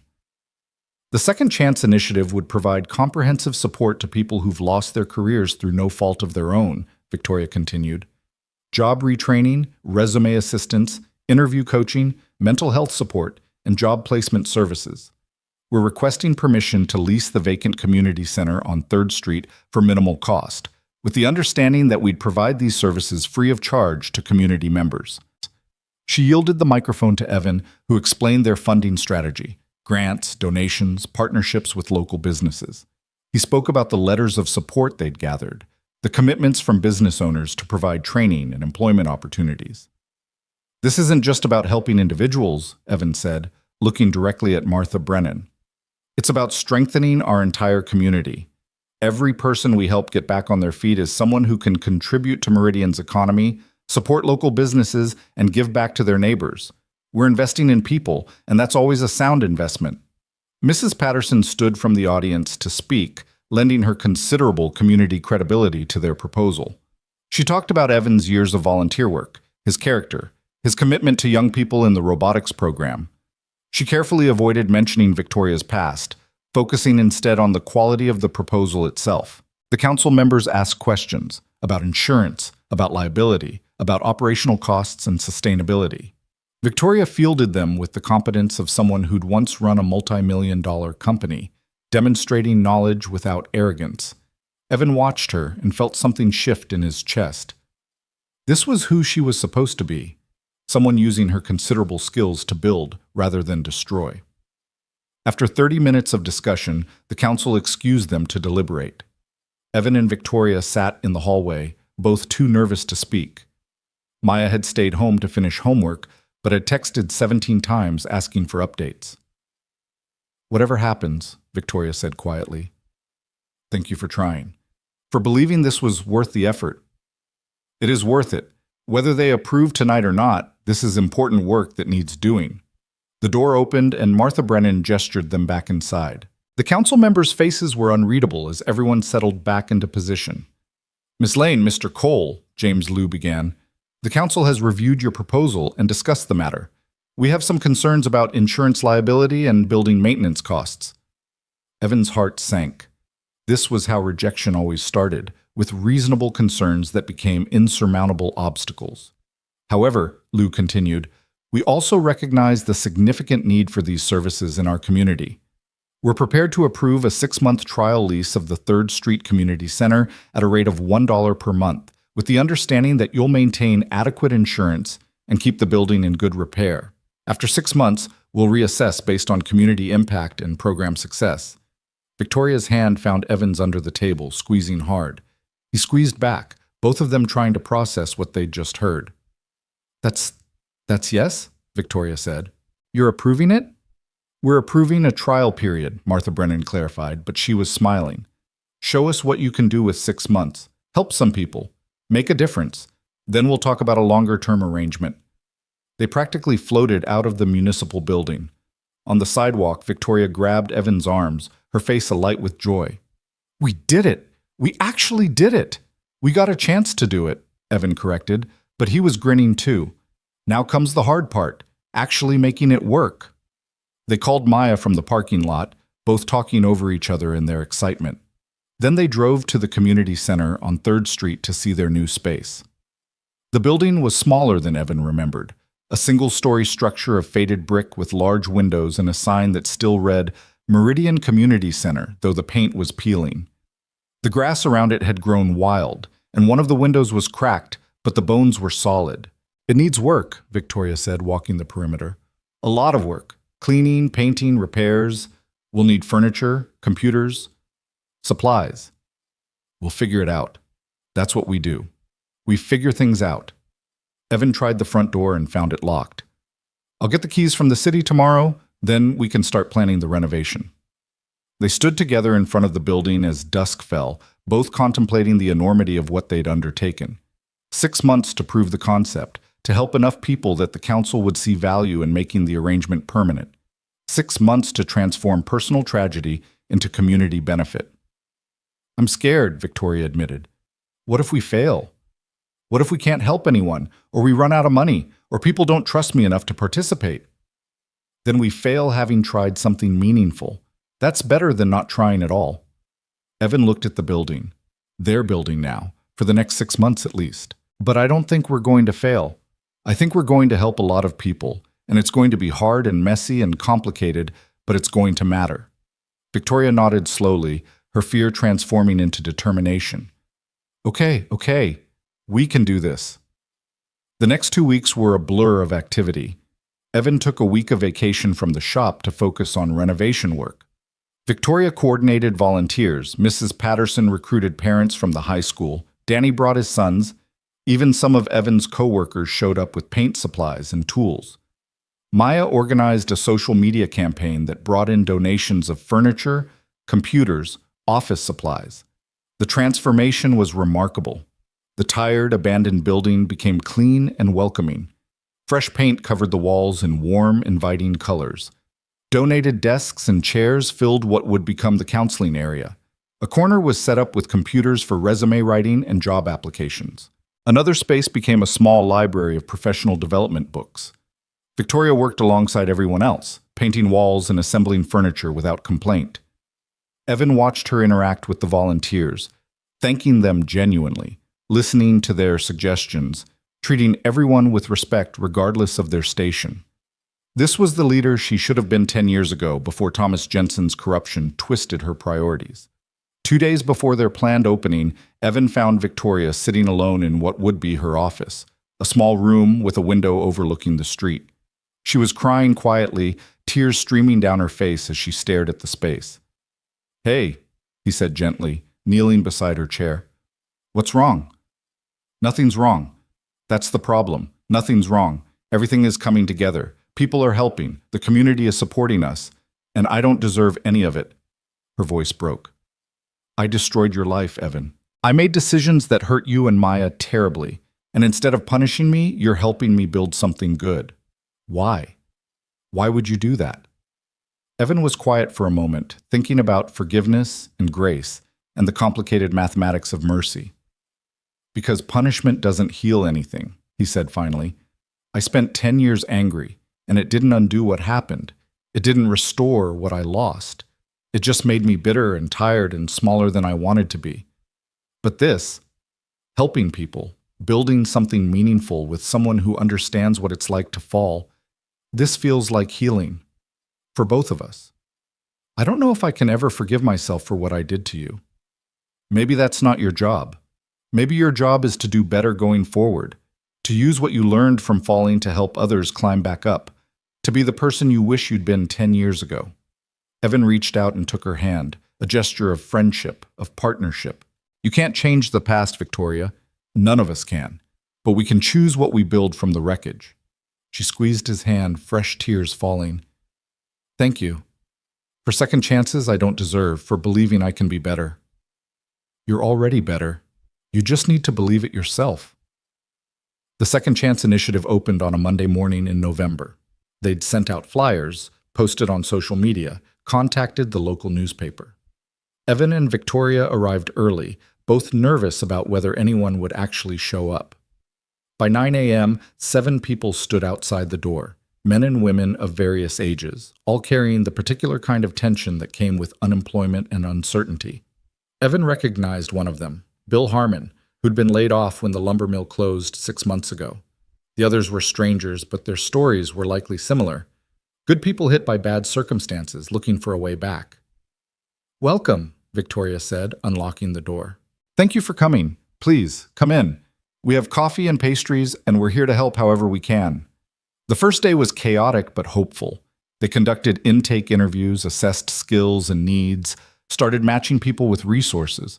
Victoria's organizational skills shone as she created systems on the fly. Evan found himself connecting with the clients easily. His own experience with job loss made him credible in ways formal credentials never could. By the end of the week, they had 15 clients enrolled. By the end of the first month, 43. Each one represented a person who'd fallen through society's cracks and was trying to climb back out. Each one was someone Evan and Victoria could help in ways that felt redemptive. The work was exhausting. Evan was splitting time between the shop and the nonprofit, working 12-hour days trying to manage both. Victoria lived at the center, arriving before dawn and leaving after dark, pouring herself into every detail. But there was joy in it too. The joy of meaningful work, of visible impact, of lives actually changing. 3 months in, they placed their first client in permanent employment. Bill Harmon got hired as a supervisor at a construction company, using skills Victoria had helped him articulate on his resume. He came back to thank them, shaking Evan's hand and hugging Victoria with tears in his eyes. "You gave me my life back," he said simply. "I didn't think that was possible." After he left, Evan found Victoria in her office again, crying again, but this time from happiness rather than guilt. "We did that," she said wonderingly. "We actually helped someone." "We did, and we're going to help a lot more." The 6-month review with the City Council approached faster than expected.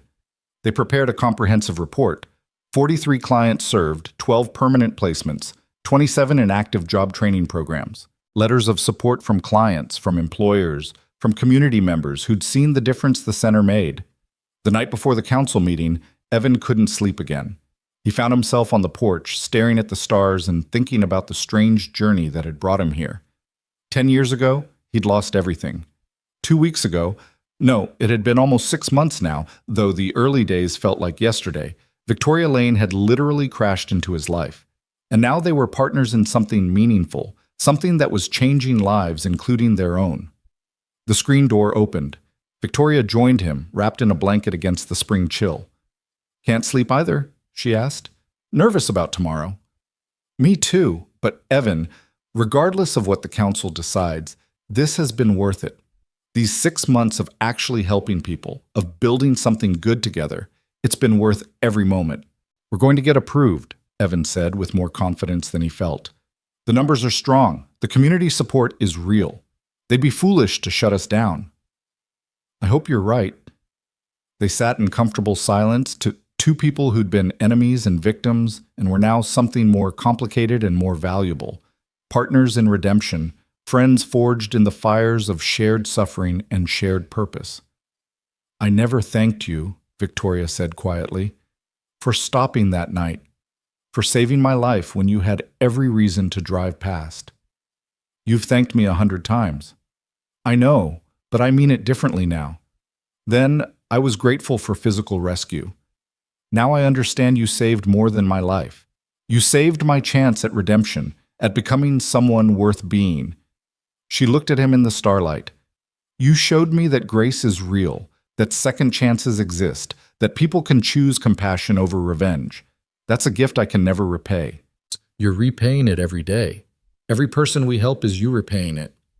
Maybe, but it still feels like I owe you something more, something personal. Evan turned to look at her fully. In the months since that stormy night, Victoria had continued to transform. She'd gained healthy weight, her hair shone, her eyes held life and purpose.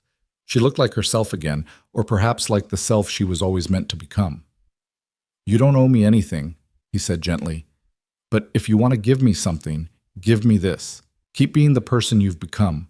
Keep choosing to build rather than destroy. Keep believing that people matter and that second chances are real. That's what I want from you. Victoria nodded, tears tracking down her cheeks again. Happy tears this time. Tears of gratitude and relief and hope. I can do that, she whispered. I want to do that. The city council meeting the next day was packed.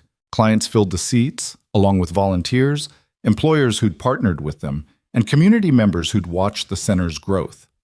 Mrs. Patterson was there, and Danny and Maya sitting in the front row with her phone ready to record.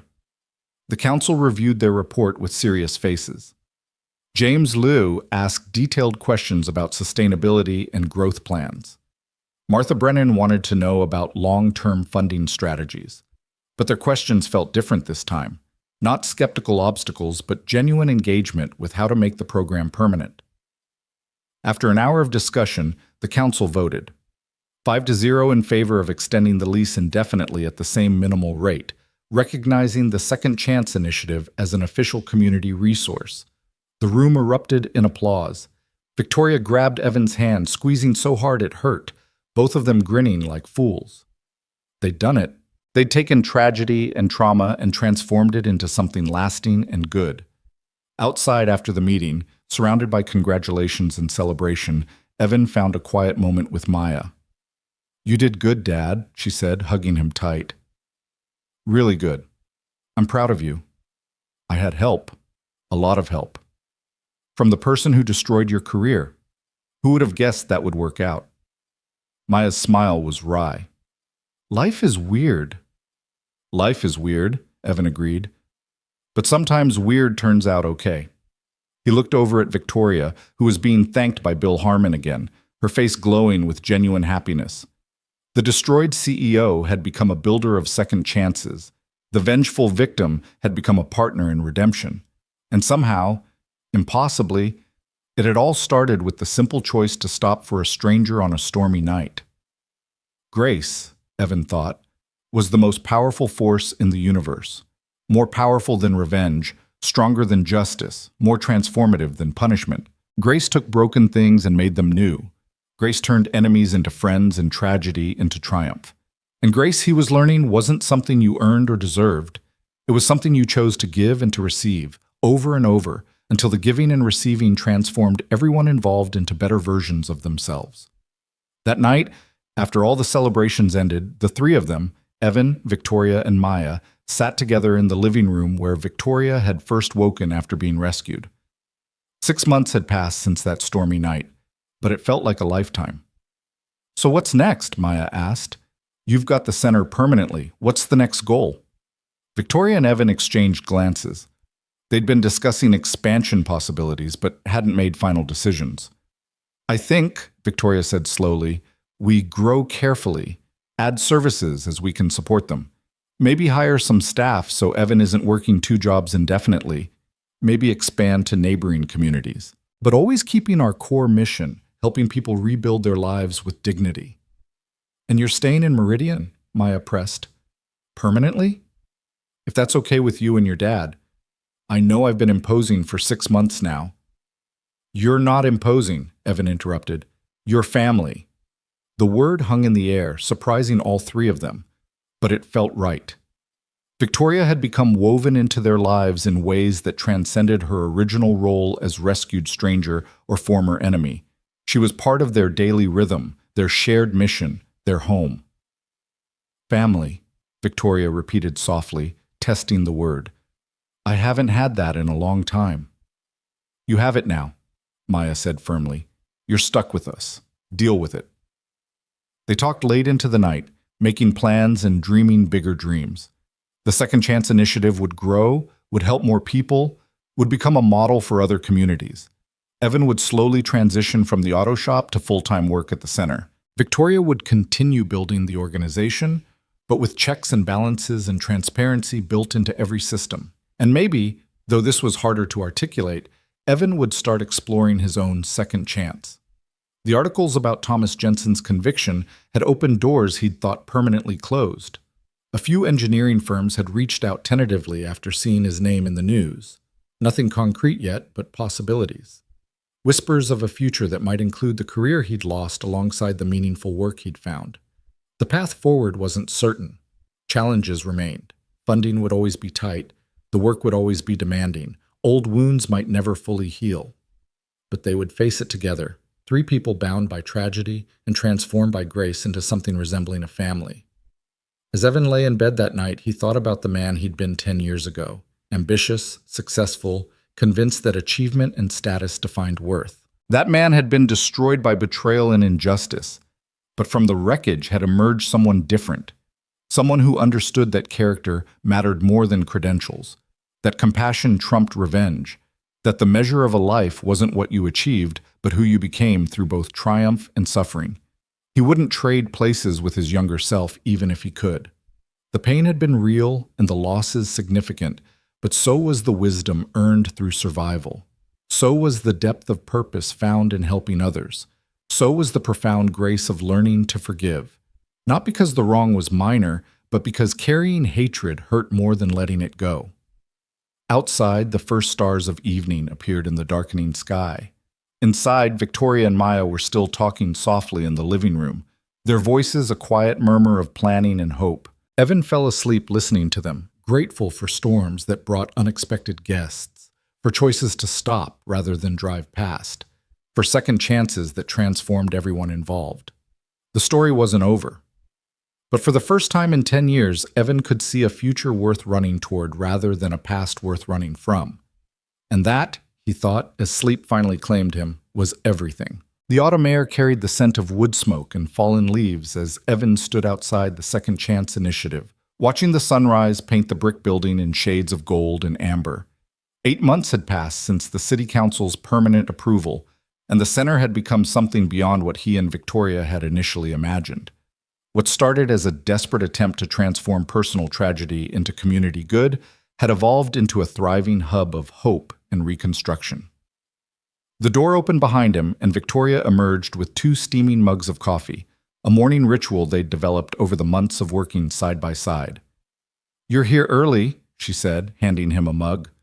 "Couldn't sleep again?" "Too much on my mind. Good things mostly, but still overwhelming." Evan took a grateful sip of the coffee, exactly how he liked it. Victoria had learned his preferences through months of shared mornings. "The grant notification comes today. Either we get the federal funding for expansion, or we stay at current capacity for another year." "We'll get it," Victoria said with confidence that had grown steadily as the center's success became undeniable. "Our numbers are exceptional. 63 permanent placements in 8 months, over 100 clients served, partnerships with 40 local businesses. The grant committee would be crazy to pass us over." "You sound like the CEO you used to be." "I am a CEO, just a better one now." Victoria smiled, but there was truth beneath the lightness. She'd found her calling again, but this time building something that measured success in transformed lives rather than profit margins. "Speaking of which, I got an interesting call yesterday. The mayor's office wants to feature us in their economic development marketing.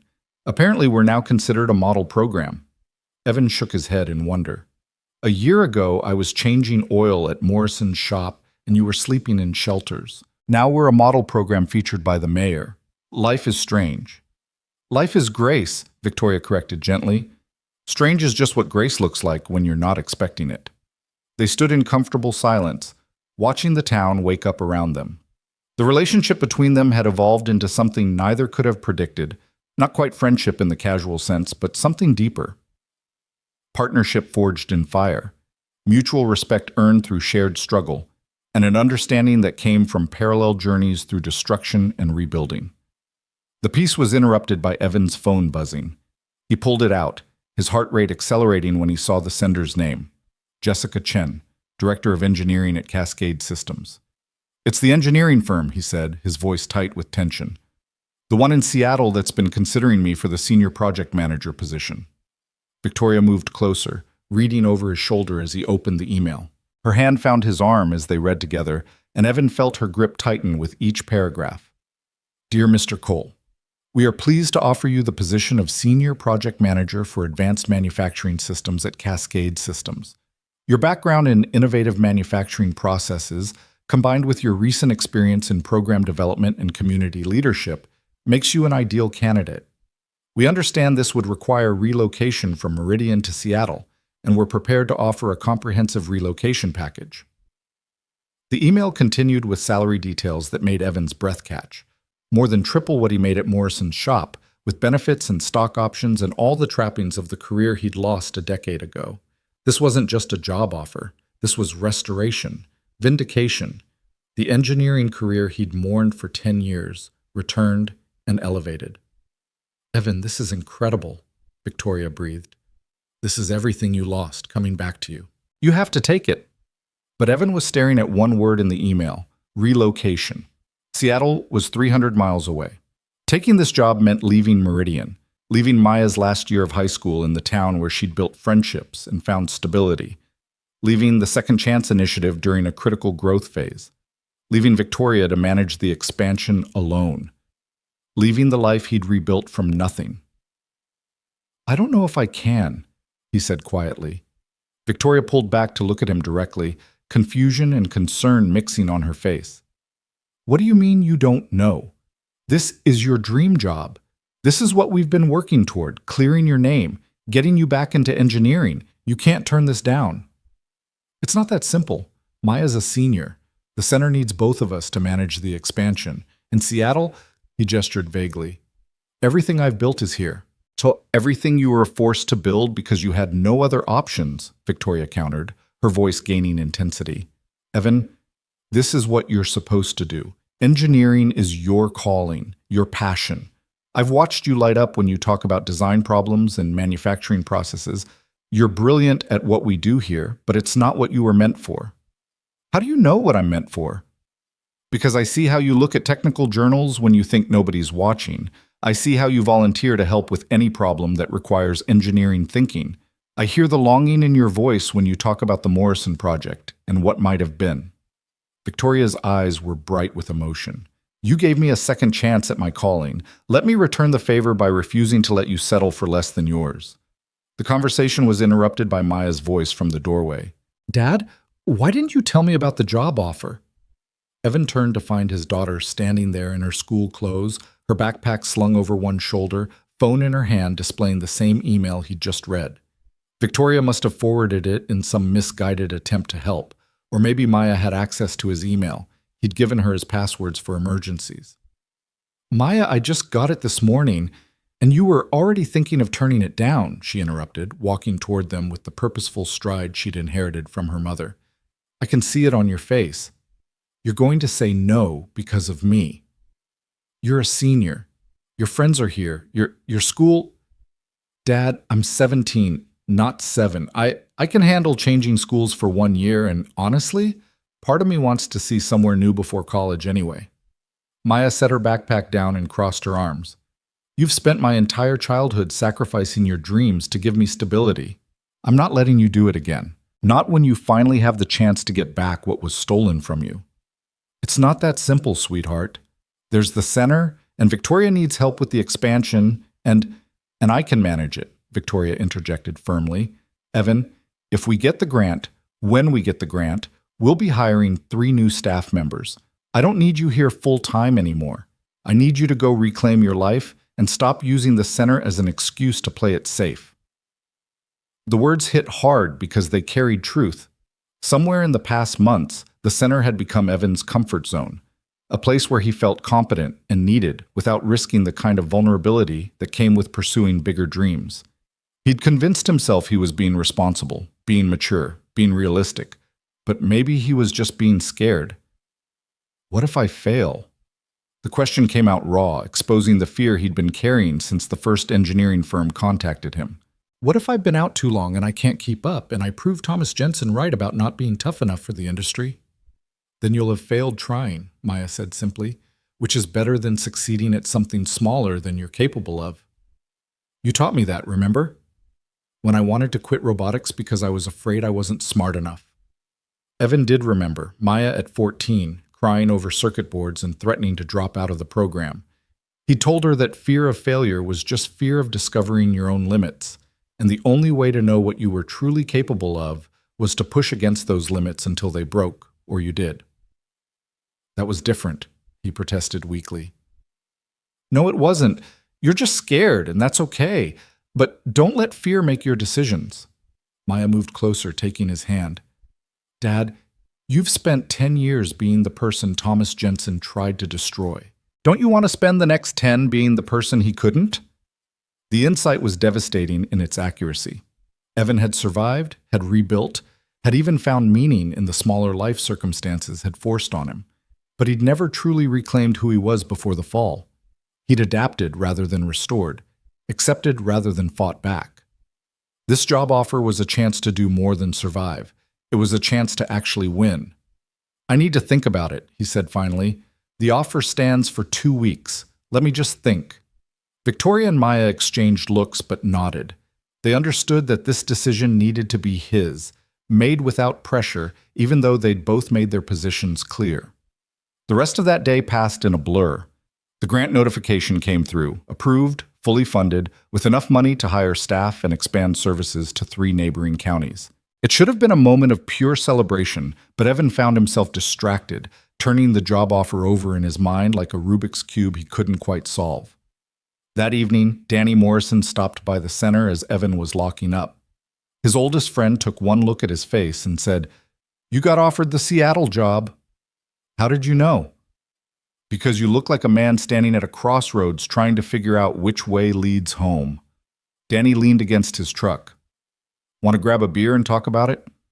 They ended up at the small bar on Main Street, sitting in a booth in the back where they could talk without being overheard. Danny ordered them both local IPAs and waited patiently while Evan organized his thoughts. "I don't know what to do," Evan finally admitted. "Part of me wants to jump at this opportunity. It's everything I lost coming back even better. But another part feels like I'd be abandoning people who need me. Victoria in the center, Maya in her last year of high school, even you in the shop." "Let me stop you right there," Danny said firmly. "First, the shop will be fine without you. You've been splitting your time for months anyway, and I've got applications from 3 mechanics who'd love your position. Second, Maya is practically an adult and she's explicitly telling you she wants you to take the job. Third, Victoria is one of the most competent people I've ever met. She'll manage the center brilliantly. So let's be honest about what this is really about." "What do you think it's really about?" "You're terrified. You spent 10 years building a smaller, safer life where the stakes were low enough that losing didn't destroy you again. Now you're being asked to climb back up to the high wire, where falling actually means something, and that's scary as hell." Evan took a long drink of his beer, letting Danny's words settle. "When did you become so insightful?" "I've always been insightful. You've just been too busy surviving to notice." Danny smiled, but his eyes were serious. "Look, man, I watched what happened to you 10 years ago. I saw it break you in ways you still haven't fully admitted. You lost more than your career. You lost your confidence in your own judgment. Thomas Jensen didn't just steal your job. He stole your certainty that you deserved good things." The observation cut deep. Evan realized Danny was right. Somewhere in the years of struggle and rebuilding, he'd internalized the idea that he didn't deserve the life he'd once had, that wanting more than what he'd scraped together was greedy or unrealistic. So what do I do? You take the damn job. You pack up, you move to Seattle, you let Maya have a year of adventure before college, and you reclaim who you were always meant to be. Danny leaned forward. And you stop punishing yourself for something that was never your fault in the first place. They talked until the bar closed, working through logistics and fears and possibilities. By the time Evan drove home, something had shifted inside him. The decision still scared him, but the path forward was becoming clearer. He found Victoria still awake, working on grant reports at the kitchen table. She looked up when he entered, her expression cautious. "Have you decided?" she asked. "Not officially, but I'm leaning toward yes." Evan sat down across from her. "Which means we need to talk about transition plans for the center. If I'm leaving in 2 months, you'll need to be ready to manage everything alone." Relief and sadness mixed on Victoria's face. "I'm glad. Truly. You deserve this, Evan, but I'm going to miss working with you every day. You've become—" She paused, searching for words. "You've become my partner in the best sense. My friend. The person who believed I could be better when I didn't believe it myself. You're going to be fine without me. Better than fine, you're going to be brilliant. You found your calling again, Victoria. Leading this organization, helping people rebuild their lives. This is who you were always meant to be. I learned it from you, from watching how you rebuilt your own life with grace and dignity. You showed me what real strength looks like." Victoria's eyes glistened with tears she was too proud to let fall. "I know this is the right decision. I know you need to do this, but I'm still going to miss you. Seattle's not that far. I can visit. And you'll be so busy with the expansion, you won't have time to miss me." Evan reached across the table and took her hand. "We're always going to be connected by what we built here. That doesn't end just because I'm taking a job in another city." They talked through the night about transition plans and hiring strategies and how to maintain organizational continuity during leadership changes. But beneath the practical discussion ran a current of emotion, the recognition that their daily partnership was ending, that the intense collaboration born from tragedy and sustained through determination was shifting into something different. The next morning, Evan composed his acceptance email to Cascade Systems, his finger hovering over the send button for a long moment before finally clicking it. The response came within hours: enthusiastic welcome, start date in 8 weeks, relocation coordinator assigned to help with the move. Maya was ecstatic when he told her officially, immediately planning how to make the most of her last months in Meridian while getting excited about Seattle. Victoria threw herself into hiring and training new staff with the focused intensity Evan recognized from their early days building the center. Everyone was moving forward, adapting to the change, finding the opportunities hidden in the ending. But Evan found himself struggling with unexpected emotions. Joy at reclaiming his career mixed with grief at leaving behind the life he'd built. Excitement about the future tangled with nostalgia for the present. He'd wanted this for so long, the restoration of his engineering career, vindication of his capabilities. But now that it was happening, he hadn't anticipated how much it would hurt to leave. 3 weeks before the move, the center held a community celebration honoring the grant funding and announcing Evan's departure. The building was packed with clients whose lives had been changed, volunteers who'd supported the mission, business partners who'd taken chances on displaced workers. Evan stood at the front beside Victoria, looking at the sea of faces, and felt overwhelmed by the impact they'd managed to create in less than a year.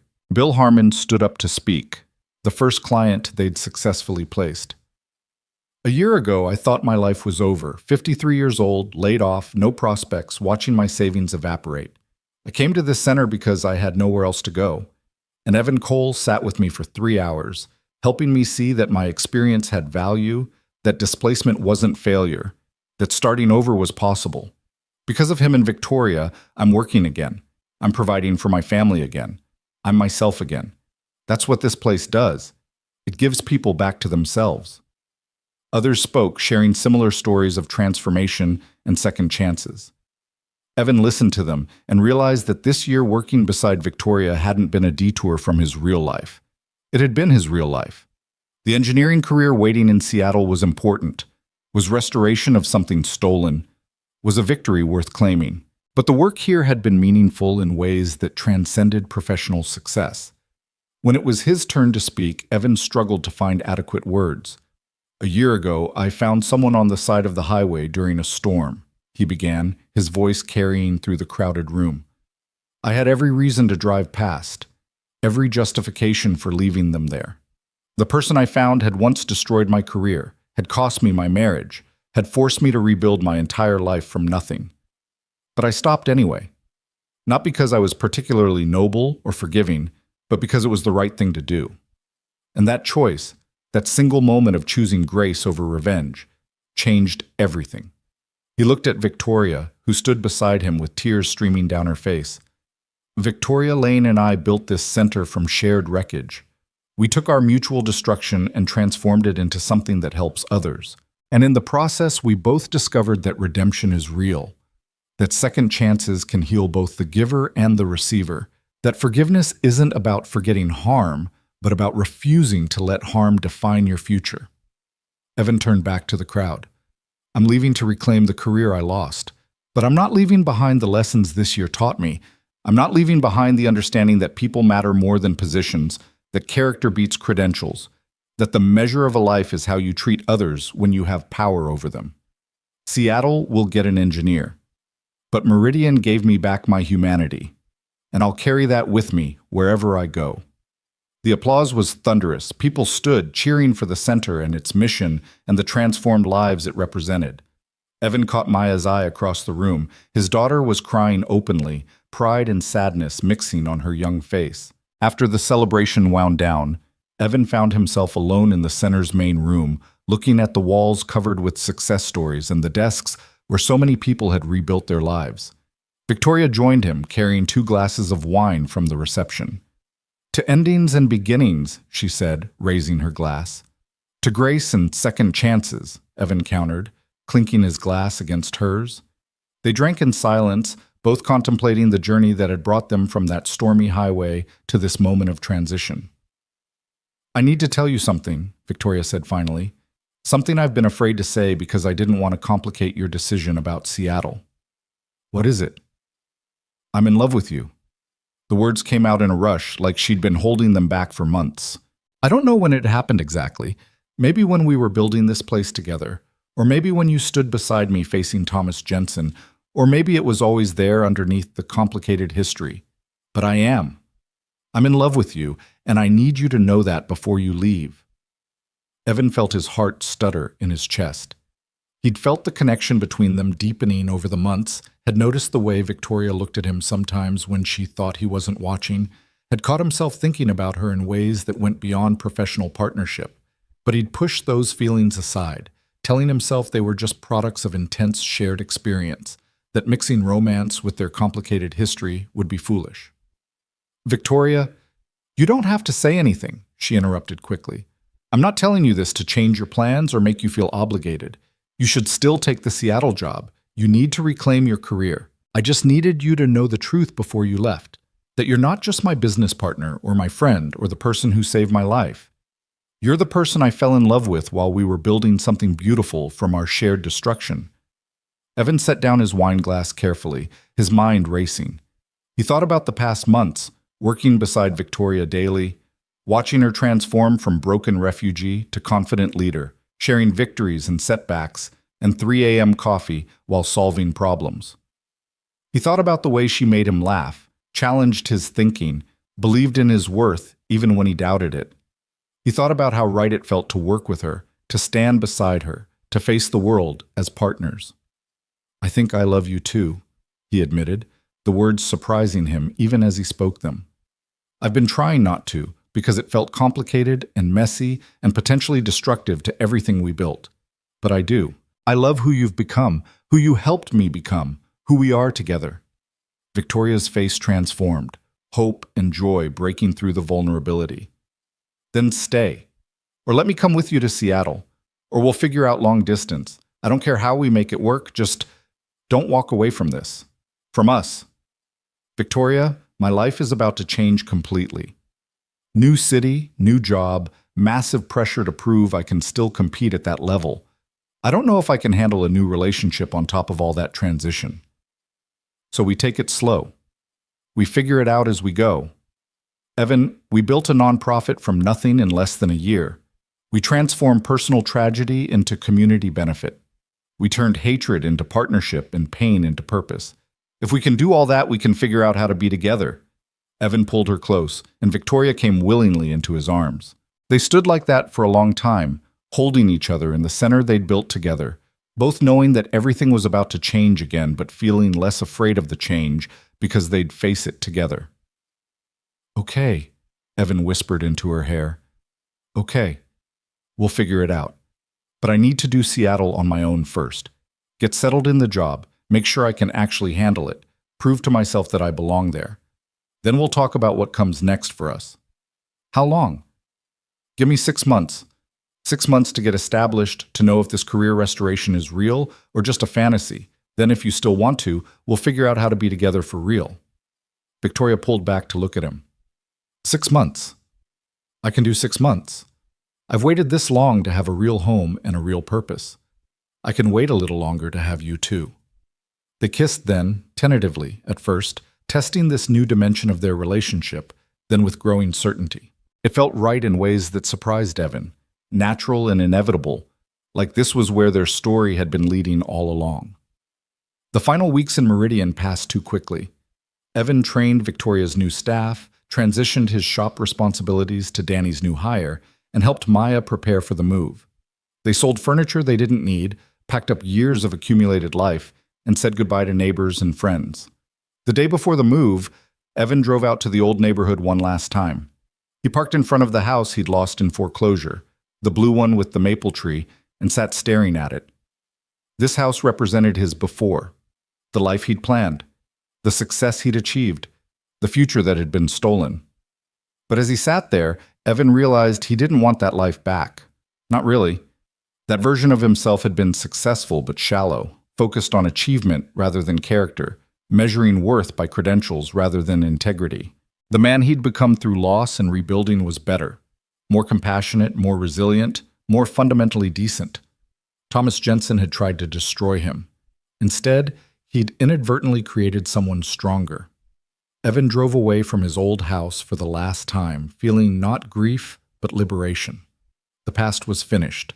The future was beginning. Seattle welcomed them with characteristic rain, soft and persistent, turning everything gray and green. Maya adapted quickly, finding friends at her new school and exploring the city with teenage enthusiasm. Evan threw himself into work at Cascade Systems, driven by equal parts excitement and terror. The first few months were brutal. His skills were rusty, his knowledge outdated in key areas, his confidence fragile. He worked late nights learning new software and studying updated manufacturing processes, feeling constantly behind despite his team's supportiveness. There were moments when he wondered if he'd made a terrible mistake, if he'd overestimated his ability to return to this level of work. But gradually, the old competence returned. Muscle memory kicked in. His unique perspective, combining traditional engineering with the problem-solving approaches he'd developed during his years of survival, made him valuable in unexpected ways. He brought creativity to technical challenges and emotional intelligence to team dynamics. The combination was powerful. By the 3-month mark, Evan was leading a major project, redesigning a manufacturing process for a client in aerospace. By 5 months, his project had exceeded expectations, and the client was requesting him specifically for future work. By 6 months, he'd proven to himself and others that he belonged exactly where he was. Victoria came to visit the week he hit the 6-month mark. Evan picked her up from the airport, and his heart lurched when he saw her waiting in baggage claim. She looked radiant, confident, and healthy and beautiful in ways that transcended physical appearance. This was a woman who'd found herself and her purpose, who'd survived destruction and emerged stronger. They spent the weekend exploring Seattle together, talking and laughing and carefully navigating around the big conversation they needed to have. On Sunday evening, they sat in a coffee shop overlooking Elliott Bay, watching ferries cross the darkening water, finally addressing what they'd both been dancing around. 6 months are up, Victoria said quietly. You've proven you can do this. The question is, what do we do now? Evan took her hand across the table. I've been thinking about that. A lot. And here's what I know. I love you. I want to build a life with you, but I also know that your work in Meridian is important, and you shouldn't abandon it just because I took a job in Seattle. So long distance? Visits when we can manage them? For now, maybe, but also, Evan pulled out his phone and showed her something he'd been researching. Cascade Systems has a branch office in Boise. It's smaller than the Seattle headquarters, but they're expanding their manufacturing division and need senior leadership. I asked about the possibility of transferring there once I've established myself here. Victoria's eyes widened. Boise is 45 minutes from Meridian. Exactly. Close enough that I could work in Boise and we could live together in Meridian. Close enough that I could stay involved with the center while pursuing my engineering career. Close enough that we could actually build a life together instead of just visiting it in stolen weekends. When could you transfer? They're thinking a year, maybe 18 months, long enough to prove my value here, to make the transfer look like advancement rather than failure. Evan squeezed her hand. I know that's a long time to wait, but I'm willing to do it if you are. Because this, us, matters more than any career. I spent 10 years believing work defined worth. Now I know better. Worth is measured in relationships and character and who you choose to stand beside when life gets hard. Victoria was crying now, not bothering to hide it. I'll wait. Of course I'll wait. The center is expanding into 3 more counties. We're hiring additional staff. I'll be too busy to feel lonely most days. And when I'm lonely, I'll remember that you're building a future where we can actually be together. Then that's the plan. 1 year of long distance while I establish myself. Then Boise transfer, and we figure out life together in Meridian. Deal? Deal. Victoria leaned across the table and kissed him, tender and full of promise. Thank you for not making me choose between you and the center, for understanding that my work there matters. Of course it matters. It's redemption made real, grace transformed into action. I would never ask you to abandon that. They spent the rest of Victoria's visit planning their future, talking about the house they'd buy together, the ways they'd integrate their lives, the possibility of expanding the Second Chance Initiative's model to other cities. It wasn't the life either of them had planned years ago, but it was better, richer in meaning, deeper in purpose, built on a foundation of mutual respect and shared values, rather than just attraction or convenience. When Evan dropped Victoria at the airport Sunday night, their goodbye was bittersweet but not desperate. They had a plan. They had a future. They had each other, even across the miles. The year that followed was challenging but manageable. Evan and Victoria talked daily, visited monthly, and built their relationship through patience and intention rather than proximity. Evan continued to excel at Cascade Systems, earning respect and promotions. Victoria expanded the Second Chance Initiative into a regional model, with satellite offices serving 5 counties and partnerships with dozens of employers. Maya graduated high school at the top of her class and chose to attend university in Boise, close enough to both her father's future location and the center that had become like a second home. She'd been transformed by the past 2 years as well, developing a passion for social work and nonprofit management that traced directly back to watching her father and Victoria build something meaningful from wreckage. 18 months after moving to Seattle, Evan transferred to the Boise office as Director of Advanced Manufacturing. The title came with significant responsibility but also flexibility to live in Meridian and maintain involvement with the center. He and Victoria bought a house together, not large or fancy, but filled with light and possibility. The house sat on the same street where Evan had first found Victoria on that stormy night 2 years ago. Some days he drove past the exact spot, marveling at the strange grace that had brought them together. A moment of choosing compassion over revenge had transformed both their lives completely. On a golden October afternoon, 2 years to the day after finding Victoria on the highway, they stood together in the Second Chance Initiative's expanded facility, preparing for a major celebration. The center had just been recognized as a national model for workforce development, with inquiries from cities across the country wanting to replicate their approach. Media outlets were covering the story. Victoria had been interviewed by national news programs. The small nonprofit born from tragedy had become a beacon of hope for displaced workers everywhere. But before the celebration began, before the speeches and recognition and cameras, Evan pulled Victoria aside into the quiet of her office. "I have something for you," he said, pulling a small box from his pocket. Victoria's eyes went wide. Evan, I know we've only officially been together for 18 months. I know this is fast by conventional standards. But Victoria, we've been building a life together for 2 years. We've faced more challenges and overcome more obstacles than most couples encounter in a lifetime. I know who you are, not just when things are good, but when everything is falling apart. And I want to spend the rest of my life standing beside you. He opened the box to reveal a simple ring, sapphire, surrounded by small diamonds, elegant without being ostentatious. Victoria Lane, will you marry me? Victoria was crying and laughing simultaneously, her hands shaking as she nodded emphatically. Yes, yes, of course, yes. I can't imagine my life without you in it. You saved me in every way a person can be saved, physically, emotionally, spiritually. You showed me that redemption is real and second chances exist and grace can transform anything. Yes, I'll marry you. Yes. Evan slipped the ring onto her finger, and they held each other in the office where they'd planned their organization and built their future. Through the window, they could see the celebration preparations continuing, clients and volunteers and community members gathering to honor what had been built here. I never told you, Victoria said softly, what I was thinking that night on the highway. Right before I fell. You don't have to. I want to.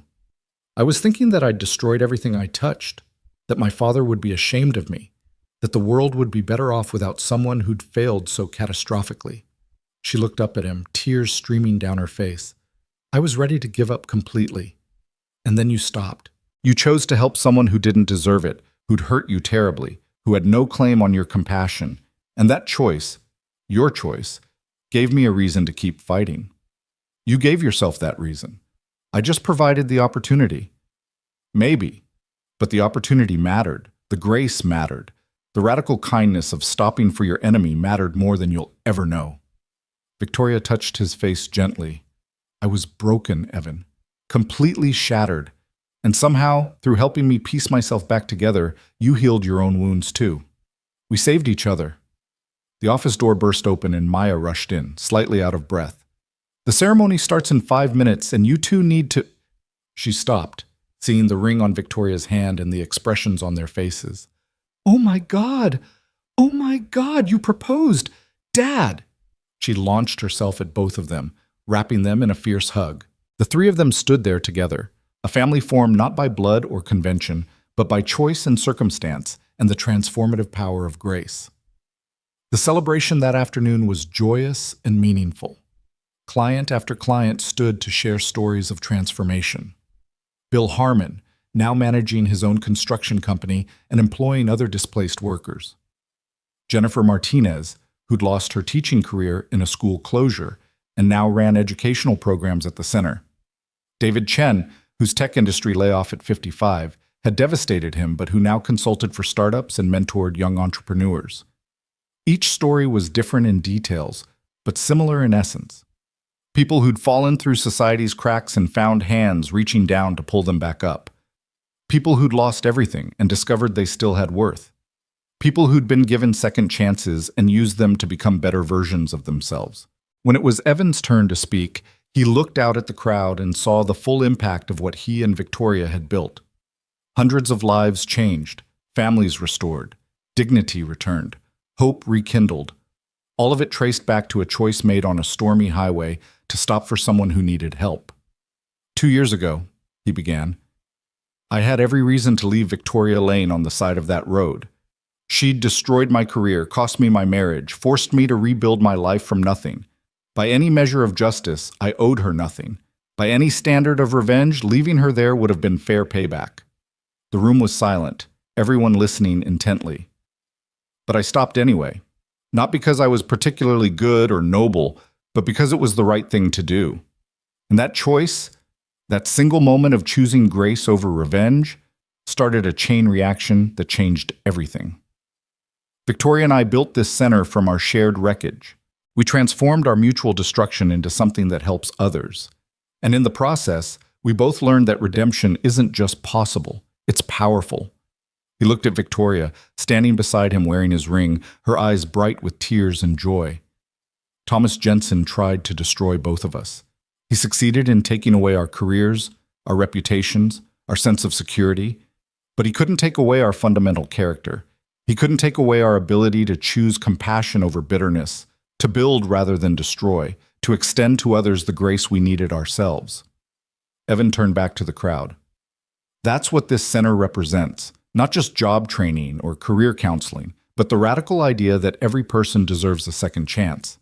That displacement isn't destiny, that falling doesn't mean failing unless you refuse to get back up, and that the measure of a community isn't how it treats people at their best, but how it responds when they're at their worst. The applause was overwhelming. People stood, cheering not just for the center, but for the idea it represented, that broken things can be mended, that second chances can heal, that grace has the power to transform everything it touches. After the celebration wound down, after the guests departed and the building grew quiet, Evan and Victoria stood together in the main room, surrounded by evidence of transformed lives. Maya had gone home to start planning the wedding with characteristic enthusiasm. They were alone with the silence and the satisfaction of work well done. "Do you ever wonder what your life would have been like if none of it had happened?" Victoria asked. "If Thomas had never framed you, if I'd never fired you, if everything had gone according to your original plan?" Evan considered the question honestly. "Sometimes. But then I remember that version of me was focused on all the wrong things. Achievement over character, success over significance. I was brilliant at engineering, but undeveloped as a human being. And now? Now I'm still a good engineer, but I'm also a better father, a better partner, a better person. The version of me that existed before the fall was accomplished but shallow. This version, the one built from wreckage and hardship, has depth." He pulled Victoria close. "So no, I don't wish it hadn't happened. I wish it had happened differently, with less pain and fewer casualties. But I wouldn't trade who we've become for who we were."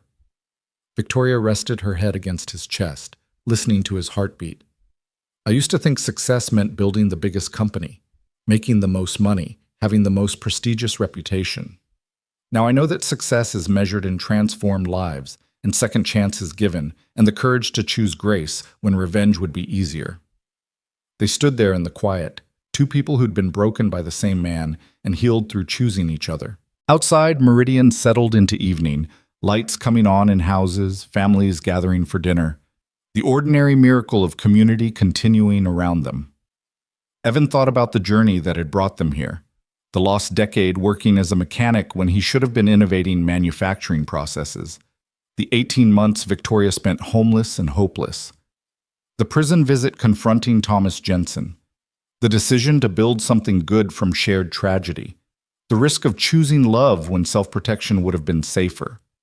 Every moment had been necessary. Every hardship had taught lessons that couldn't be learned any other way. Every choice to extend grace rather than seek revenge had built the foundation of something remarkable.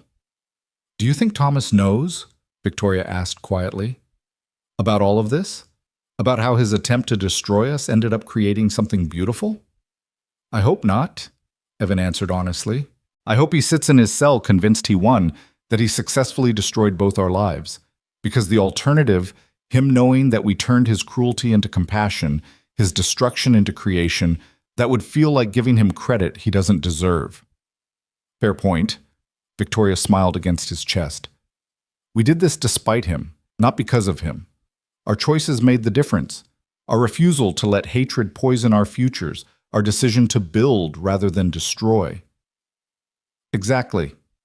They locked up the center together and walked to their car hand in hand. The autumn evening was cool and clear, stars visible despite the ambient light from town. Evan looked up at them, distant and constant and indifferent to human drama, and felt grateful for the strange path his life had taken. The wedding happened the following spring in the center's main room, surrounded by clients and volunteers and community members who'd become family. Maya served as maid of honor, wearing a dress the same sapphire color as Victoria's engagement ring. Danny Morrison stood beside Evan as best man, having watched the entire journey from devastating loss to triumphant restoration. Mrs. Patterson officiated, her presence a symbol of community blessing.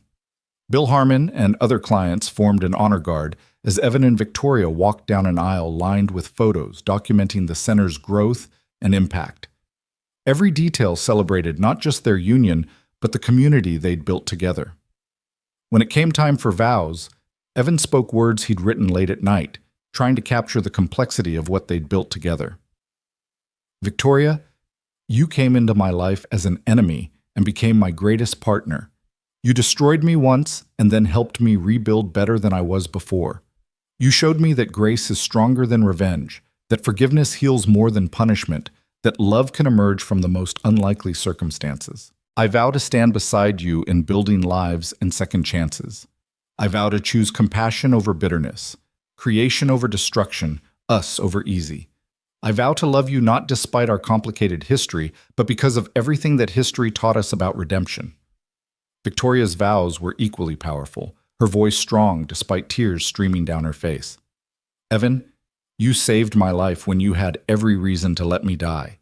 You extended grace I didn't deserve and showed me that second chances are real. You taught me that who you've been doesn't have to define who you become, that falling isn't failing unless you refuse to get back up. I vow to honor the gift you gave me by giving that same grace to others.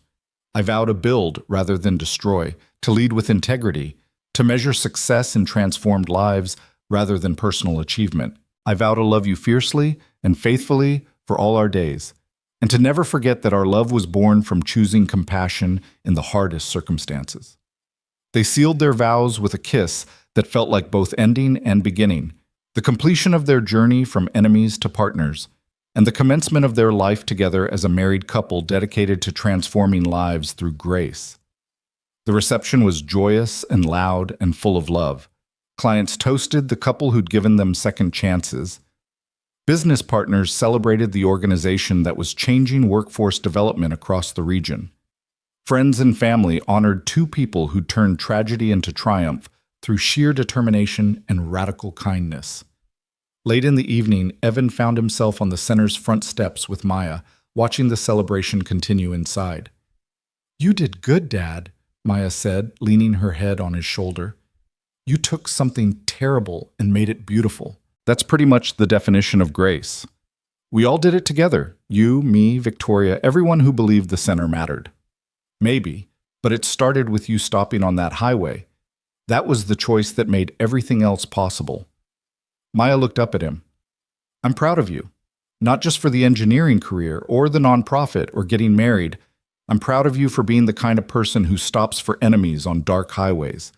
That's the real victory, staying decent when circumstances gave you every excuse to be cruel."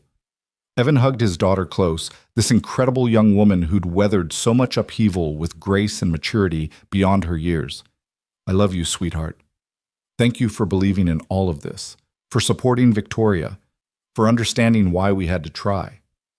"Of course I supported it. You were miserable before, Dad. You tried to hide it, but I could tell. You were surviving rather than living, going through motions rather than pursuing dreams. Now you're actually alive again. How could I not support that?" They watched Victoria through the window, laughing with clients and dancing with Bill Harmon, radiant with joy and purpose. 2 years ago, she'd been broken and homeless. Now she was a respected community leader, a national model for nonprofit management, a woman who'd transformed personal catastrophe into collective benefit. "Do you think people can really change?" Maya asked. "Like fundamentally change who they are?"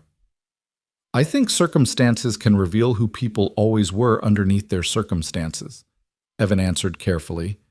Victoria wasn't fundamentally different as a CEO versus who she is now, but homelessness stripped away the protective layers and forced her to develop the parts of herself she'd been neglecting: compassion, humility, genuine care for others beyond how they could benefit her. "And you? Did you change?" "I think I deepened. The core of who I was remained constant.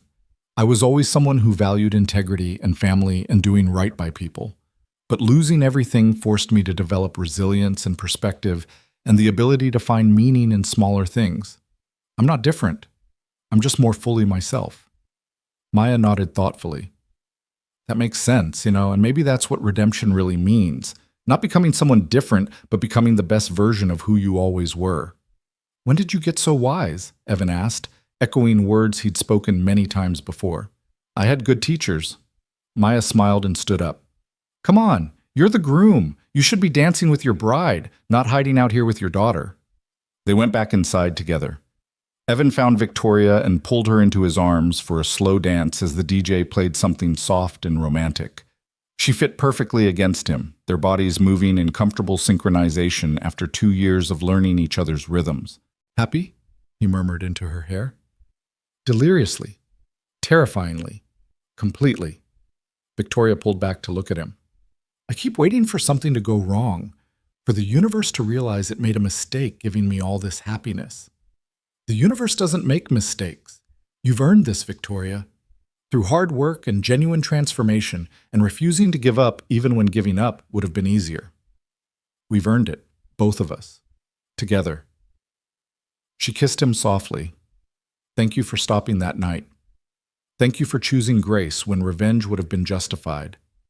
Thank you for showing me that second chances aren't just real.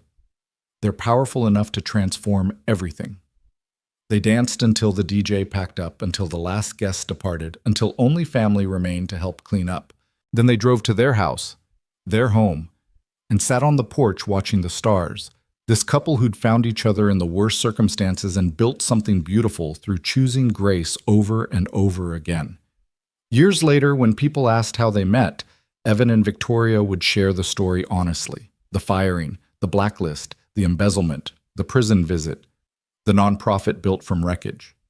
They never sugar-coated the pain or pretended the journey had been easy, but they always emphasized the same truth, that grace is more powerful than revenge, that second chances can heal everyone involved, that choosing compassion over bitterness transforms not just the recipient, but the giver. The Second Chance Initiative grew into a national organization with branches in 40 cities. Maya eventually took over as executive director, having completed her master's in social work and developed innovations that pushed the model even further. Evan continued engineering work he loved while maintaining involvement with the organization. Victoria became a sought-after speaker on workforce development and organizational transformation. But their greatest achievement wasn't the expanded reach or the thousands of lives changed or the recognition and awards.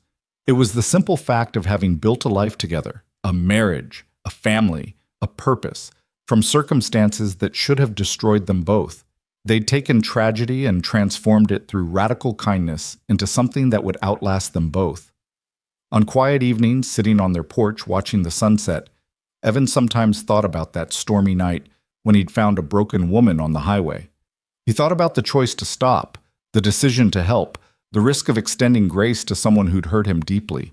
That single moment had changed everything, had set in motion a series of events that transformed 2 lives, built an organization, and proved that second chances weren't just possible, but powerful.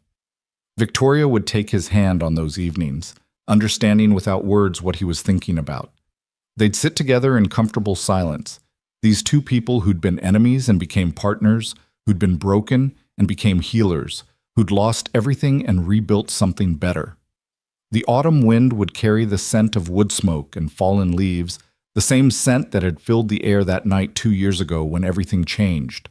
But now the scent meant home and safety and love rather than storm and crisis. Now it meant the life they'd built together, the purpose they'd found, the grace that had transformed them both. And if someone had asked Evan in that moment whether he regretted the decade he'd lost, the career that had been stolen, the pain he'd endured, he would have answered honestly. He regretted the pain but treasured the wisdom it brought. He mourned the lost years but celebrated who those years had shaped him into becoming. He wished circumstances had been different but wouldn't trade the life that emerged from those circumstances for anything. Because this life, built on grace and second chances and the radical choice to help rather than harm, was richer than anything he'd lost. This marriage, forged in fire and tested by adversity, was stronger than convenience or convention could ever create. This purpose, born from mutual destruction and sustained by shared determination, mattered more than any individual achievement. Evan Cole had been destroyed and rebuilt. Victoria Lane had fallen and risen. Together, they'd proven that redemption was real, that grace could transform anything, that second chances had the power to heal not just individuals but entire communities. And it all started with a simple choice to stop on a dark highway during a storm, to extend compassion to someone who'd once been an enemy, to choose grace when revenge would have been easier. That choice changed everything. That choice saved 2 lives. That choice proved that sometimes the greatest victories come not from defeating your enemies, but from transforming them into partners, not from seeking justice, but from extending mercy, not from protecting yourself, but from risking connection despite every reason to stay closed. As the stars emerged one by one in the darkening sky, Evan squeezed Victoria's hand and she squeezed back. No words were needed. They both understood the miracle they'd lived, that grace had the power to transform anything, that second chances could heal everyone involved, that love could emerge from the most unlikely circumstances if you were brave enough to choose it. The story that began on a storm-swept highway had found its resolution not in revenge or justice, but in grace. And that, they both knew, was the most powerful ending of all.